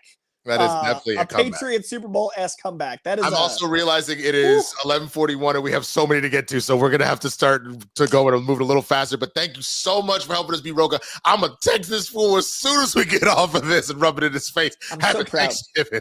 Yeah. So Spidey Sensei 72.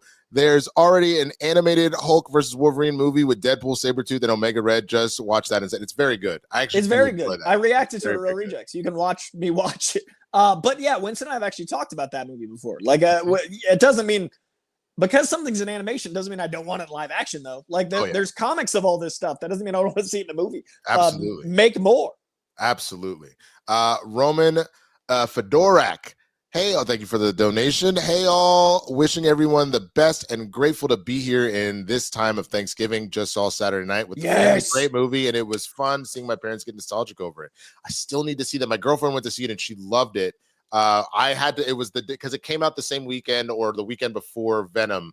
So I had to go see Venom, and then she got to go see Saturday night, and I came out being like, and she was like, I had a great time, and I was like,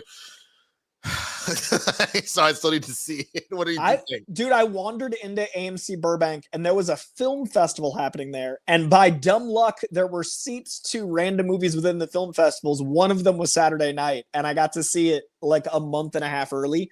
And it was sensational. It is so funny. It feels like you're in a play. It feels like Hell Week during a production of a play. The energy is insane. It's manic. It's intense. It's wicked funny. I'm going to keep an eye on a lot of these cast members and stuff going forward. Like, it's strongly in my top 20 of the year. Like, it's real good. Highly recommend it. Okay, I'm here for it.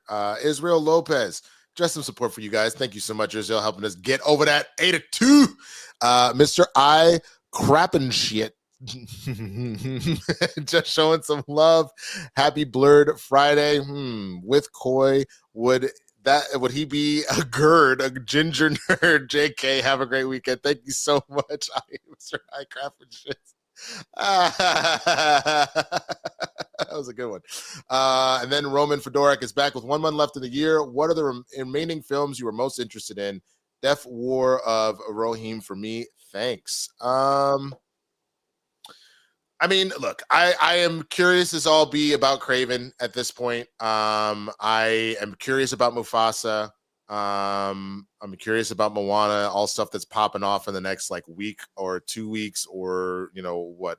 We got a month left, man. That's 4 weeks, and Sonic 3, I'm excited about. Sonic 3, I cannot wait for Sonic 3 is like Sonic 3 and Craven are my big two like event movies for the rest of the year. Yeah.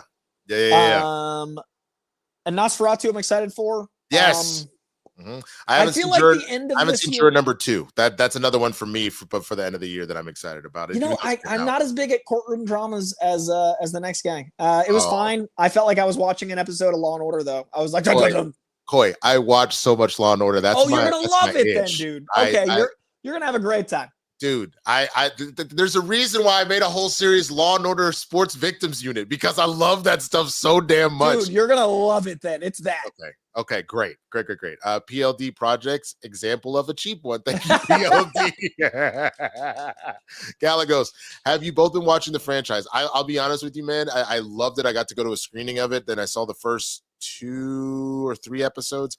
But sadly, I have not come back to visit it again, and I need to because I had a good time. Coy, have you been watching it? It wasn't really my thing. Oh, did you? So you did see an episode? I tried it out. I'm really particular with comedy, and comedy is the hardest thing for me to commit to. Most comedies that come out on TV or in movies, I'm just like, I don't get why people think it's as funny as that. But I like really weird comedy. Like I'm the weirdo, but wasn't my thing. No, I totally get it. And I think the other thing, it was a little inside baseball. Like you need to know the industry. Well, that's the thing is I know comics and I know the industry, but it felt like whoever was working on it was taking jabs at it in a way that didn't feel like the heart to make fun of something is as important as the thing you're making fun of. It felt more like Big Bang Theory than Community. And I'm more nerds making fun of nerd culture is spreading awareness of the culture. People making fun of nerd culture is punching down at nerds, and Big Bang Theory always felt like it was people profiting off it, whereas like Community felt like it was celebrating it while laughing at it. The franchise feels much more like it's profiting off of jabbing at my thing. I sort of get that, but I guess because it is such a stab at the industry as a whole, which is why it didn't bother me the way that Big Bang Theory did. Because Big Bang Theory, they would just throw a bunch of nerd words in a string together that didn't make sense. It'd be like, it was Barry Allen who fought Sauron that did the thing, and then all of a sudden he was beamed up, Scotty. And I'm like, yo, go F yourself. They were just those shirts people wear to make fun of people. Like it was sad. But the franchise is not as bad. I'm just saying on the scale, the Venn diagram, it's over there. I understand. Cupcake Bliss. What are your most anticipated video games or movies for 2025? Well, movies. We've obviously any of the stuff we talk about here: Brave New World, Thunderbolts, Superman, Fantastic Four. That's all big. Outside of the superhero stuff, I've said this before. Sinners. I'm very excited about it. Anytime Ryan Coogler drops something, I'm here for it. Video games. Oh my God. It's essentially the I don't think it's like Fortnite per se, but it's like there's like a Marvel kind of version of like Battle Royale coming out that I'm super excited that they were doing the promos of it for a while. Like they did a beta testing for it for a while. So I'm very excited about that. That's the only one that comes to mind off the top of my head. What about you, Coy? Next year, my most anticipated in years is Superman, but in the non-nerd movie space, really excited for The Accountant 2. I'm a huge fan of the first one. Like it is so slept on as a movie, and I'm excited it gets its franchise treatment. How to Train Your Dragon live action. What's one of my favorite trilogies ever is the animated ones. And my friend Mason is playing Hiccup, so that's crazy. Nice. Like really excited to see like a dude whose career I care about and a human I think is amazing playing a character I love. Like it's really special to me. Cool. And I had a really cool experience where with How to Train Your Dragon 3, I did the press tour a bit with Jay. Like Jay Baruchel and I are acquaintances, so I got to go with him and Dean Dubois on all of the I went on Conan and I went to the Corden with them. I got to hang out. And so I got to know Dean a bit, and now to see Dean working with someone who I consider like a friend acquaintance in Mason on something that means so much to me. This one's like really personal. So How to Train Your Dragon is like a personal one. F1, I'm really personally invested in because it's at like $300 million Days of Thunder. And Days of Thunder I grew up with. So like Top Gun meets Days of Thunder, but it's that much money with Brad Pitt. Yes. And then last one I'll plug, I'm looking at my list. Black Phone 2 directed by Scott Derrickson, also starring the great Mason Thames. Next year is stacked, though. It is. No, next year is kind of crazy. And then just looking up real quick, some more video game releases that I just forgot. We've got Marvel 1943, The Rise of Hydra. That's going to be dope. Grand Theft Auto 6. Oh, put that in my veins. There's a lot. There's Death Stranding 2. That'll be interesting to see how that does. The Capcom Fighting Collection 2. I believe they're also dropping the next Metal Gear Master Collection, which I'm excited about for that. And then the last one that I saw, I'm trying to remember because I was just scrolling through all this stuff super quick. I don't see it. It doesn't matter. That's enough. Donkey Kong Country Returns HD. Okay, I F with that. That would be fun. All right, Bet. Thank you so much. Aisha Kenner, STARD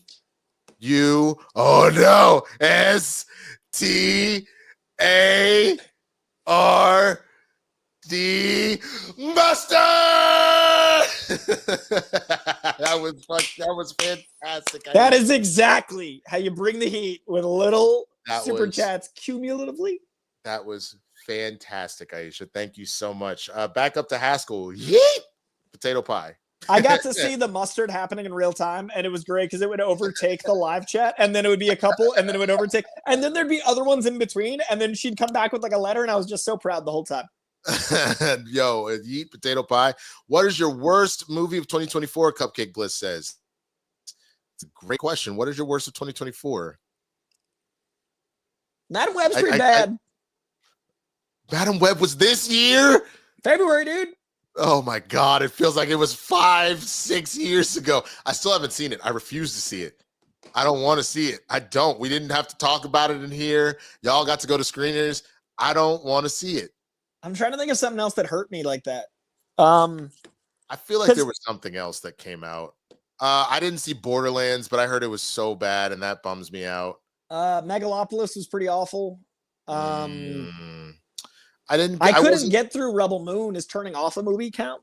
Yeah, that counts. That counts. Mean Girls. I forgot that was also this year. That was this year? That was January, bro. They completely shat on the original movie because they forgot that you could be, that for the movie to work, they have to be bitches. And they kind of pulled back on it because they were like, well, no, we don't want to be offensive. Izzy 98 beat Roka. You're damn right we did. Thank you so much, Izzy, and you're part of the reason that we did. Yeah. Winston for your Diddy Witness Protection Fund. Thank you. I'm gonna need that. Haskell, check both your twits after for an epic spider car post. Oh, interesting. Okay, we'll check it out afterwards. Galagos Coy, from one Bostonite to another. Awesome, love it. Aisha, sending prayers and healing energy to your sister. Thank you so much. My family genuinely appreciates that. Thank you. Brooklyn, Aisha is cute. You guys are cool too, though. # support. All right, Brooklyn, I see you. Look how you're trying to shoot your shot. I really respect that in a super chat. It's like, I know they'll read it, but also they were both like, hey, she cute and she did mustard and she said it positive energy. Let me go ahead and shoot this shot real quick. It feels like an episode of Blurs all over again, man. I just respect the whole energy behind that post. Like, I just love all of it. Absolutely. Day Napper. Pick two for Reeves's Batman and 2 for Gunn Batman. Hugo Strange, Poison Ivy, Mr. Freeze, the Ventriloquist. Okay, for Reeves, you've got to be Strange and Ventriloquist. Gunn, Ivy, and Freeze. My reasoning behind that, even though I think that you could have some incredible stories with Ivy and Freeze, Reeves has decided to make his more realistic. So the Ventriloquist, it's easier to actually be like, yeah, there's a psychological issue there, and you went sideways, Coy. Oh, it's easier with the Ventriloquist to just be like, hey, this person has got, which that's the thing, is, dummy, is he actually the villain behind it all, or is it a genuinely cursed doll? The back and forth, you can make the argument for mental health stuff there. And then Hugo Strange, as fascinating as he is, again, that could be more realistic to dive into like psychology. Poison Ivy and Freeze, because they're mystical, sort of. I mean, they have superpowers like that. Makes more sense to put them in the Brave and the Bold where they could do stuff. What do you think, Coy? I'm gonna mix it up a little because I like what you had to say, but I want to not have the same answers. Right. Well, because I see where you're coming from, but to mix it up, I want Mr. Freeze and Reeves because I want to see the character treated with more like fear and respect than we got with Arnold. So to have the audience have the opposite, kind of like you did with Riddler, right? Like Riddler, Jim Carrey, the opposite is Dano. I'd love to see the opposite Reeves. I'd love to see Mr. Freeze having the love story be forefront, having like a more of a melodrama. So I'm gonna go Reeves with Freeze. And then I'm going to go Poison Ivy. What is balloons? I'm going to go Poison Ivy for Pattinson. I'm going to go Poison Ivy for Pattinson. Rubber with air in them, Coy. That is what is balloons. What is balloons? That's my riddle. I was referencing. No, I'm going to go Poison Ivy for Pattinson because I want to see his Bruce Wayne is intentionally vague in the first one because he hasn't established who that mask is. I think it'd be cool to establish who that mask was by having like Pamela be a figure in both Bruce Wayne and Batman's life. And if Catwoman's not in the picture for 2 acts of the film, Poison Ivy'd be cool in there. So I could see like that being exciting. And also, again, to try to make a more normalized, I like the challenge. And then I'm going to go the opposite with ventriloquist, make him a full blown, like, has a puppet that might be real. I want some Goosebumps action. And then Hugo Strange in a big, shiny, insane Arkham would be fun. So I'm just going to do the opposite for the contrarian sake. I love it. I love it. I love it. Mr. I crap and shits. Coy, love the admirable job you and Amy did on Heroes after John passed. Are you still in contact with Amy? And if so, how's she doing? I don't see Amy as much. I did see her at Comic-Con. So I saw Amy like in July. We hadn't seen each other in a few months before that. So we kind of see each other like 2-3 times a year, which to be honest in LA is a decent amount. So I take it back. We see each other sometimes in LA. That's a fair amount for people that don't work together anymore. She's doing great. She's killing it with like her corner of nerddom. She's thriving. She's not in the comic space as much anymore. So I'm really happy for what she's getting to do and what she wants to do. As far as I know, great. And I got a lot of love for Amy. Yeah. Awesome. Is Craven lined up for a box office failure? Mirror Domains asks. I mean, look, we talked about this a few episodes back, and the fact that they're putting it around Christmas means that they have some faith in it. So I don't know, but it doesn't help that they are boxed in because you got Gladiator and Wicked on one end. Moana's flying in here, just flew in this week. You're about to have on the back end Sonic. And what is the other big Christmas movie that's coming out? I already forgot. Nosferatu. Nosferatu. Is that considered a Christmas movie? Coming out on Christmas. That's fair. So I think that they're surrounded, which is pale white. Choice. That's true. So they're surrounded, but I don't know if it's a good movie. Again, the word of mouth will help it. People like remember this is around the time where we would get an MCU film, a Star Wars film. Like the thirst for that in this time of year is there. So if it's a good movie, I think they'll be fine. What do you think, Coy? I think it's going to take word of mouth. I think people aren't talking about it yet because they're afraid of like, is it going to be good? I think once it comes out, if it is, the word of mouth will help. If it's not, it's going to sink. So it'll be a matter of like how good it is getting out. And then I think Nosferatu, was it Jesus born on Christmas or resurrected? Born. So we should have Nosferatu come out on Easter because that's the undead holiday. Oh, you should have waited. That's fair. April Nosferatu. Next one, Don Ronaldo McWhiskey. Deep fried turkey or smoked? Personally smoked, but I just love like a nice smoky mesquite meat. No, for sure. Turkey's normally bad, but the turkey we had, for me, I feel like it's always dry, but the turkey we had. Always dry. The turkey we had last night, my God. The homie that did, he that bird up. That shit was delicious. All right. Have you seen Armando? Have you seen Big Daddy Mark singing mustard? It's hilarious. He also did the Triple H song too, which was hilarious. I have not seen that. I'll have to go and look that up, man. Have you? I've been loving the mustard memes. Haven't seen that one. I've been living for the mustard memes though. Like it has been a joy. I had a whole bunch in mind, and by the time I was like, okay, I was like, damn, they already did that. Well, they did that one. Damn it, they did that one too. But I have one specifically with Yoshi, with the my sister's dog who we're still watching. I actually have one for her that will work really, really well. So I'm excited about it. Aisha Kenya, the debate ends today. Gravy or cranberry sauce on dressing? I don't do either undressing. I didn't normally do that. They're like kind of on the side. I didn't really put them on top. I mean, if you're gonna do it, I would say probably gravy, but I could I don't know. I just take a handful of all of it and eat it at once. I don't know. Yeah, it's I kind didn't of know a that was mash. Like sometimes the plate just becomes like a concept, right? It's all like together. But for me, stuffing / dressing is like its own thing. Like that's my favorite thing is the stuffing. So I leave it alone. Yeah. Anyway, the Night Father, thank you just so much for throwing a donation, and Trevor Fast for throwing a donation. Appreciate you both. Shane Joel, do either of you play Magic the Gathering? You goddamn right. And if you do, what's your favorite deck currently? Do you think they will ever make an adaptation of the lore? I think they will. They do have a comic. Boom Studios did that, which is really cool. So you should check that out when we used to do our Boom segments. It's funny that you mentioned that. I hadn't played in a long time. And then this summer I did a buddy of mine was like, oh yeah, we do like drafts of the new blocks. And I actually just did one last weekend. And guess who won the whole thing, baby? It was 3 a.m. I was exhausted, but I was like, get out my face. The new set. As a matter of fact, hold on. Give me a solo real quick, PLD, so I don't have to move. Right there. That's the box right there from the draft of what was going on. Just kind of sitting over there. That's it's a Duskmorn. And you can bring it back. Thank you, PLD. I thought you were going to wander off. I was going to monologue. I'm glad you got it. I was like, is he going to have to get up? Do I have to take over? No, you're good. And so but yeah, I put together a blue, white, black deck where I was just completely just manhandling people by flying at them and not letting them have things. It was amazing.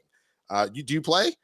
I've never played. It's such a commitment of time that I'm really bad at doing things just for fun, and I want to learn, but I haven't. Try as a starting point.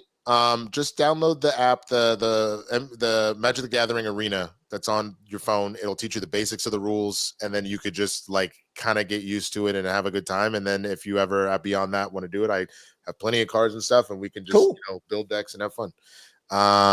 Okay, Austin B. My pop throws down on some collard greens. You damn right. One of the highlights yesterday, along with that Lions win.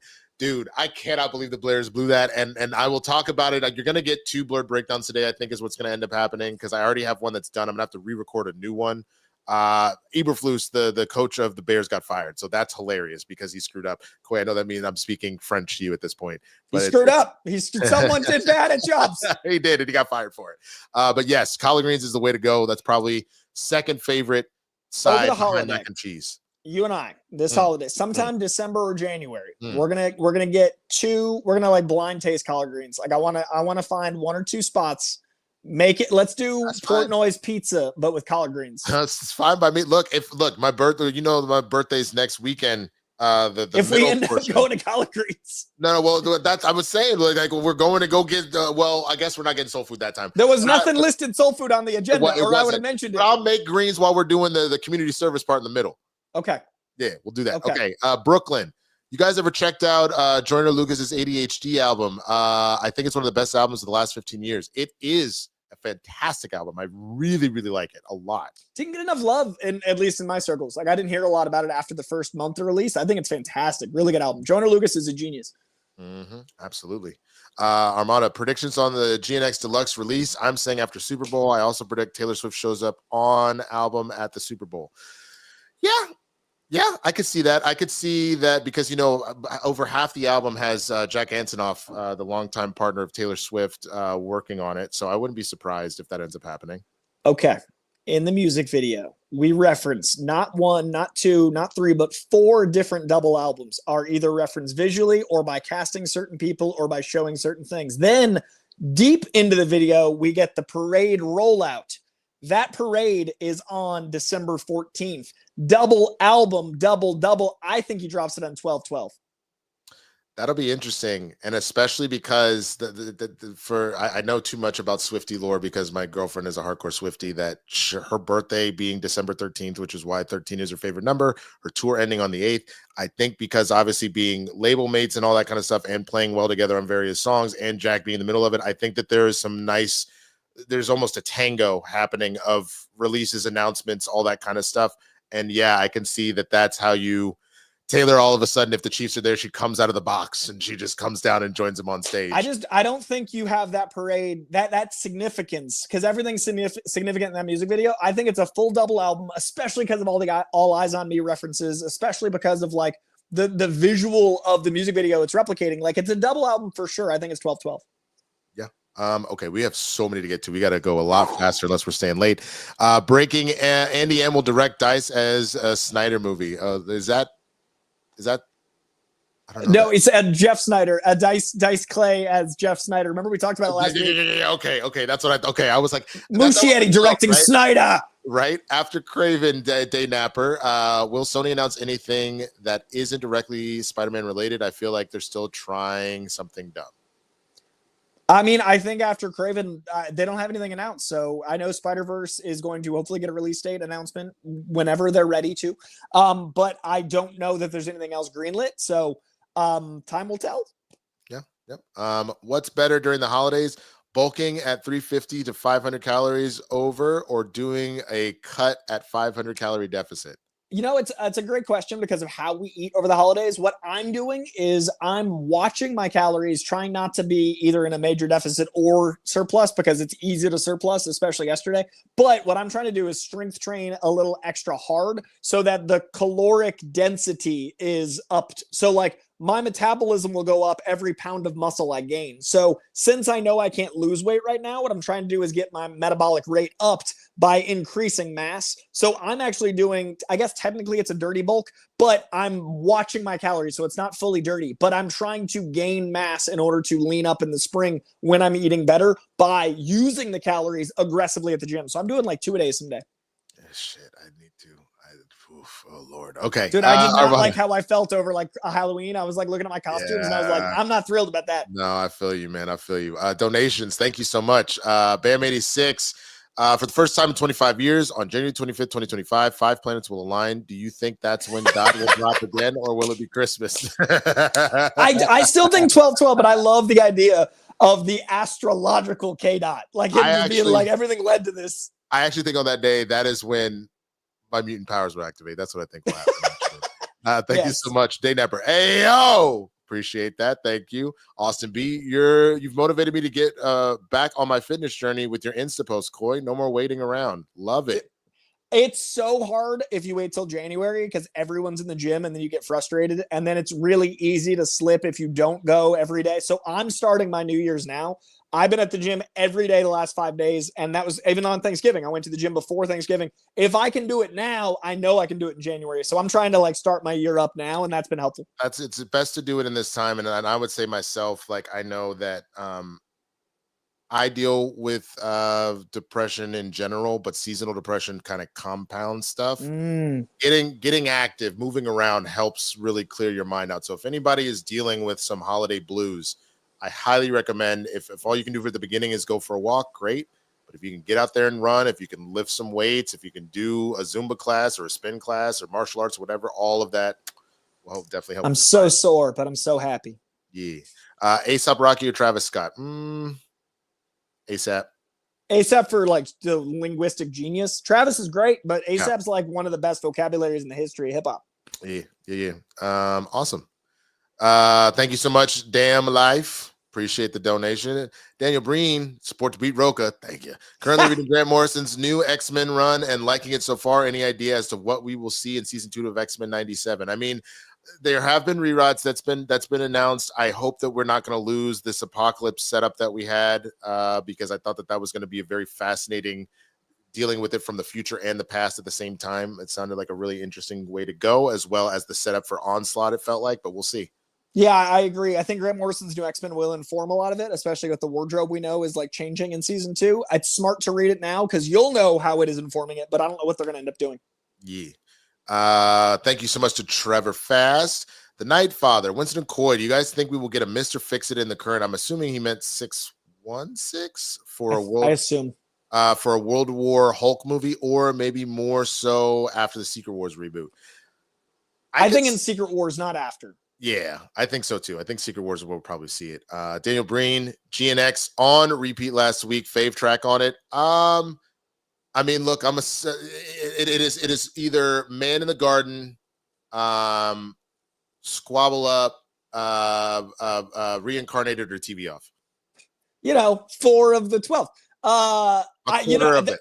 That's my problem is like, I don't skip a track. I think Reincarnated is the most impactful a song has been for me for 10 years or so. So Reincarnated is probably for me because it talks about Billie Holiday. It is obviously a Tupac beat, but it's a deep cut Tupac beat off the soundtrack of like a movie he was in, not even like one of his main tracks. And it's a song that I love, like the Tupac song. It's also the closest I'll ever get, I think, to hearing a new Tupac song, which is why it impacted me so deep. So like, I literally chose to move to California instead of moving down the street to New York because of Tupac. So like, to hear a new Tupac song, I think Reincarnated's like, not just on the album, like one of the most important songs to me. But it's also a counterpunch to the BS. Oh, the tailor-made freestyle of putting an AI Pac by actually, which I will never. Yeah. People are like, why are you so mad at Drake, or why do you like care about this so much? I'm like, because the man disrespected an actual icon and pretended to be an icon. Even you and I disagree, but like, we disagree. Look, you can't sit here and look at the number of tracks he's on, the number of number ones, the amount of him being that relevant for a decade. But that does not mean that we're not watching a colossal downfall. Those are two very different things. I agree with the second part, but I think McDonald's isn't a restaurant, and I think Drake is McDonald's. Like, you can call something important without it being good. So here's the thing. I could pull enough tracks where I can honestly go, no. I'm not going to let you say that. That doesn't mean that he hasn't done plenty of McDonald's food, but there is in the same way that I love Gordon Ramsay. Gordon Ramsay is the man, right? I'm not going to call Drake Gordon Ramsay here, but he put out like these frozen food stuff being like, and it's Gordon Ramsay quality, but frozen. It is trash. Yeah. Okay? It's just getting the money off of your name. It happens. So I'm not going to let you do this. He is having a colossal downfall. I will admit it. He lost this battle and he is losing the war, but we're not going to sit here and pretend like he hasn't had that kind of if he acknowledged that he was a pop star, the equivalent of McDonald's, I think he's a fantastic pop star. I don't think he's a hip hop artist. We'll go to the next question. What? No, God, they are so. Hold on. Someone is trying to get me to do. I'm still live. I will call you. All right. I'm not even a big Kendrick fan, but I love how his music seems to bring all of LA together, and he got the youngins to Google Darlene Ortiz. Yep. I love it. It's fantastic, man. I love anything that unites people together for art, and that has absolutely happened. Right. Canada can keep the other guy. Creature Commandos and RM Peacemaker over under 40%. What do you think? Oh, interesting. Hadn't even thought of that because it's next year, Peacemaker. I don't think all of Creature Commandos would be possible because of like the size of the team and then how much Peacemaker has to do. I would say a member, maybe. I'm going to take over on a member. Okay. Yeah, I'll take over on that for sure. Damn Life, thank you again for another donation, keeping us moving. Day Napper, what do you want playing on TVs when you go to your ideal bars? If it's football time, I'm here for it. Like that's always fun. I went to one bar that actually played all sitcoms. They were running sitcoms on all the different stuff, so you could watch some of like your favorite moments, like if you're a Friends person, like when everybody finds out. So like, you see Phoebe like, my eyes. And then like on Fresh Prince, you had like Carlton dancing at the Oprah. The whole bit who gets slapped in the back of the head. Like, so that was like kind of fun that they would do that. It was a Cheers themed bar, but then it was sitcoms on all the TVs. My bar plays 90s and 2000s alt rock and pop. So it's music videos from like when I was in high school, and it's pretty perfect. And it's an Irish pub. So those things don't go together normally, but in this one environment, it's perfect. Yeah. All right, DG, Winston and Coy for the win! Yes, sir. That is true. Thank you so much. Thank you, DG. Back up to Indiana Jake. Y'all watch the Crisis movies on HBO. I did. I actually, sad to say I bought them. They're not bad. They're a little disjointed in my opinion. I enjoyed the Tomorrowverse leading up to it, but the actual Crisis movies were a little disjointed personally. But did you see it, Coy? I've not actually. I want to do Crisis into Watchmen on HBO, like the animated Watchmen. I haven't had time for either, but those are on the list of try to watch by the end of the year. Yeah, bet. Trevor Fast came in with another one. Thank you, Mr. I Crap and Shits. I don't read many comics issues, but there is one I read and collected the whole set. My 3 favorite IPs: Alien versus Predator versus Terminator. Oh, I love that stuff. If I know issues, and I'm sorry, that's rough. But the current Predator stuff in Marvel is amazing. Predator versus Black Panther is amazing. He's going to do Predator. The same writer's doing Predator versus Wolverine, and he's doing Predator versus Spider-Man, and they're all great. I haven't read Spider-Man yet, but the other ones are great. Nice. Luke TG1, thank you so much. Damn Life, thank you so much. See, y'all came in with I appreciate that. Y'all said, hey, we got you. Here the little ones. Take them. Haskell coming in. So we do for the others 240 cuddle. Yep. What? So what do we do for the others 240 cuddle? Yep. I don't know. The other 2 hours and 40 minutes. So 240. What?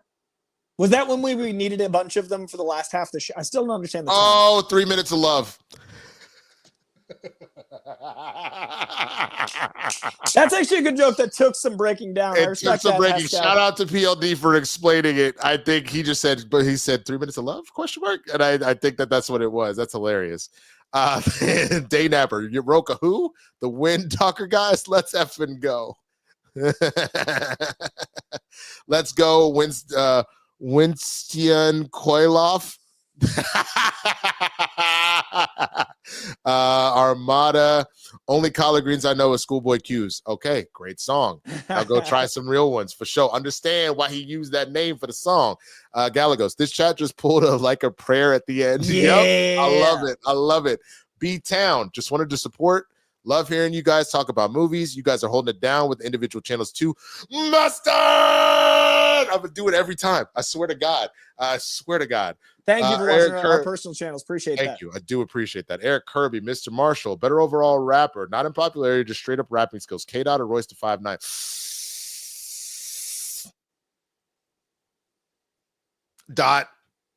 Royce is fantastic, but I think Dot has always had the ability. I think what he has shown in the last year, and especially the speed at which this has happened, I gotta give him because this is like Wayne dedication mixtape Wheezy level of production and that he's done, but not just Wayne being able to spit it off, putting together full Grammy potentially winning songs and disses in such short periods of time. So I gotta go K-Dot. What do you think, Coy? The chat's very mad at me for even talking about it. I'm sorry. I like music, audience. They're mad at you for a hip hop. Apparently, me talking about collard greens and Black Panther is me thinking I'm allowed to. But if I'm asked a question, I'm gonna answer it. The level of disrespect in this chat. No. You can say that kind of stuff if he's out here in these streets trying to. If you try to say the N-word, first of all, I'd dive through this computer screen and beat your ass. And I'd accept it. I'm not Drake. I'm not pretending to be something I'm not. I think Dot by a comfortable margin because not only is it showing a skill, and I know we're excluding popularity, but it's so universally interesting to people that don't love hip hop, people that do love hip hop. The lyricism can be broken down. It's approachable, but it's also got layers. There's a skill that is also transcending the niche or the hyper popular. He's bringing everybody together. And I think that's a lyrical genius that we don't see a lot. And I think Royce is incredible. I honestly think Royce doesn't get enough love, but I think Kendrick is a generational talent. I think Royce is one of the best underappreciated, but I think Kendrick is an all-time. So it's hard to compare. It is. And I'll tell you this, over both of them, I saw somebody put this in the chat and I agree. And I just went to his concert last week. Lupe. He unfortunately went a little off the deep end on some stuff and kind of dissipated into the background. But if you're talking about just straight skill, Lupe is a monster.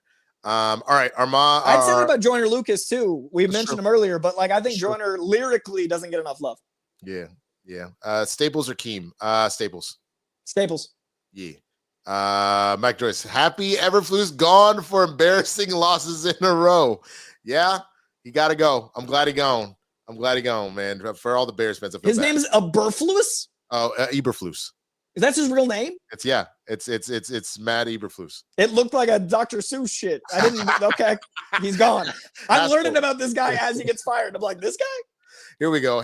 We explained it for you, Coy. The Bears game would be like editor telling Sony you have 32 seconds to add to the end of the movie, or it's being locked as is, and Sony let the time expire. Okay. Thank you for speaking it in my terms. I appreciate that. Haskell with the double, like the joke and the double punch. Well played, sir. I love it. JP Burnett, love you guys and supporting to beat Roca, the Penguin series, in anticipation for Batman 2 made me restart the Arkham games. Love this universe. I do need to replay the Arkham games. And maybe that's what I'll do over Christmas. That's always a good time for sure. I've got one. I haven't played any Arkham game ever, and I need to. I know, dude. I just don't have time for game. Like I don't have time to game. Coy. I have Miles Morales, and I've played 25 minutes of it. Coy. Here's what you need to do. You already do your live streams. Talk about your comic stuff while you're playing it. But I'm bagging the board in comics. But you can in this case you go. That's my hands. I get it. This time When do I have time to bag and board them? This time you play Batman and you talk about the comics that came out that day. I need more hours in the day. You would crush. Oh my God, Coy. Don't sleep. Just play video games online. It's healthy. Thank you. Doctor's orders. Absolutely. Chris Sostek. Sorry, most anticipated movie of next year. We were talking about that a little bit earlier. Obviously, we really care about Superman. I had said that I actually am more excited about Thunderbolts personally. Not because of anything that Superman did wrong. It's the starting of the universe, all that. I have my own reasons. We mentioned it, Sinners, some other stuff, but yeah, we did talk about that earlier, but thank you. And then and Superman and Accountant 2 again. Yes. And then Hashi B sending some love, fellas. Happy Friday. Thank you so much, guys. We did it. PLD, what was the final count? Just so we can let people know. I'm so curious. So that's hilarious. PLD says he coaches like Dr. Seuss shit too. If you about oh man, our final number was 95, y'all. We almost broke 100. That's crazy.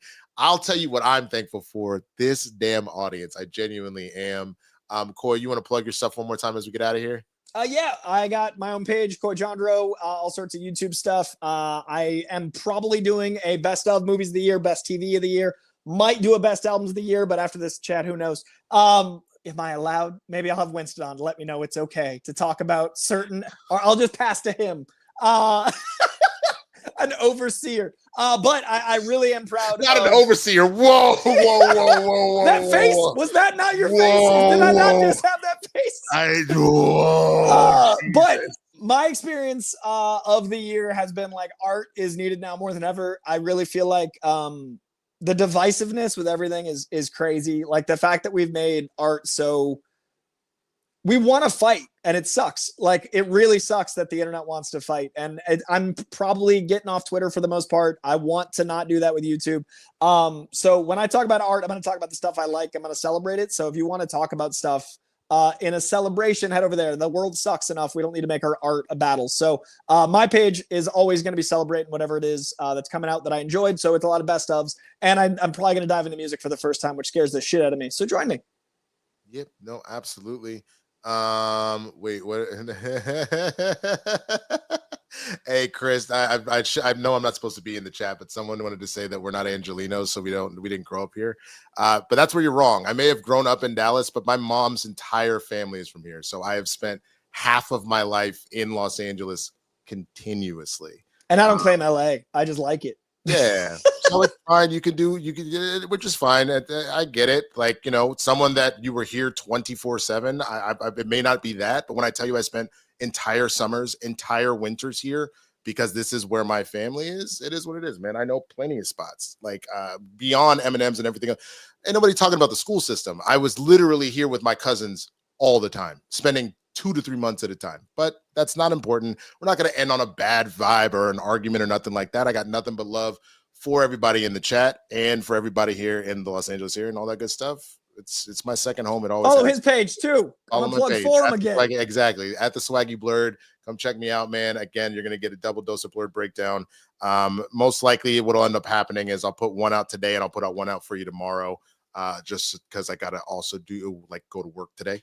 But other than that, I got nothing but love. Thank you so much for helping us get across that finish line. Go Black Friday it up. Go Cyber Monday it up. We will see y'all next week, man, on Capes and Cowls. We out this mother.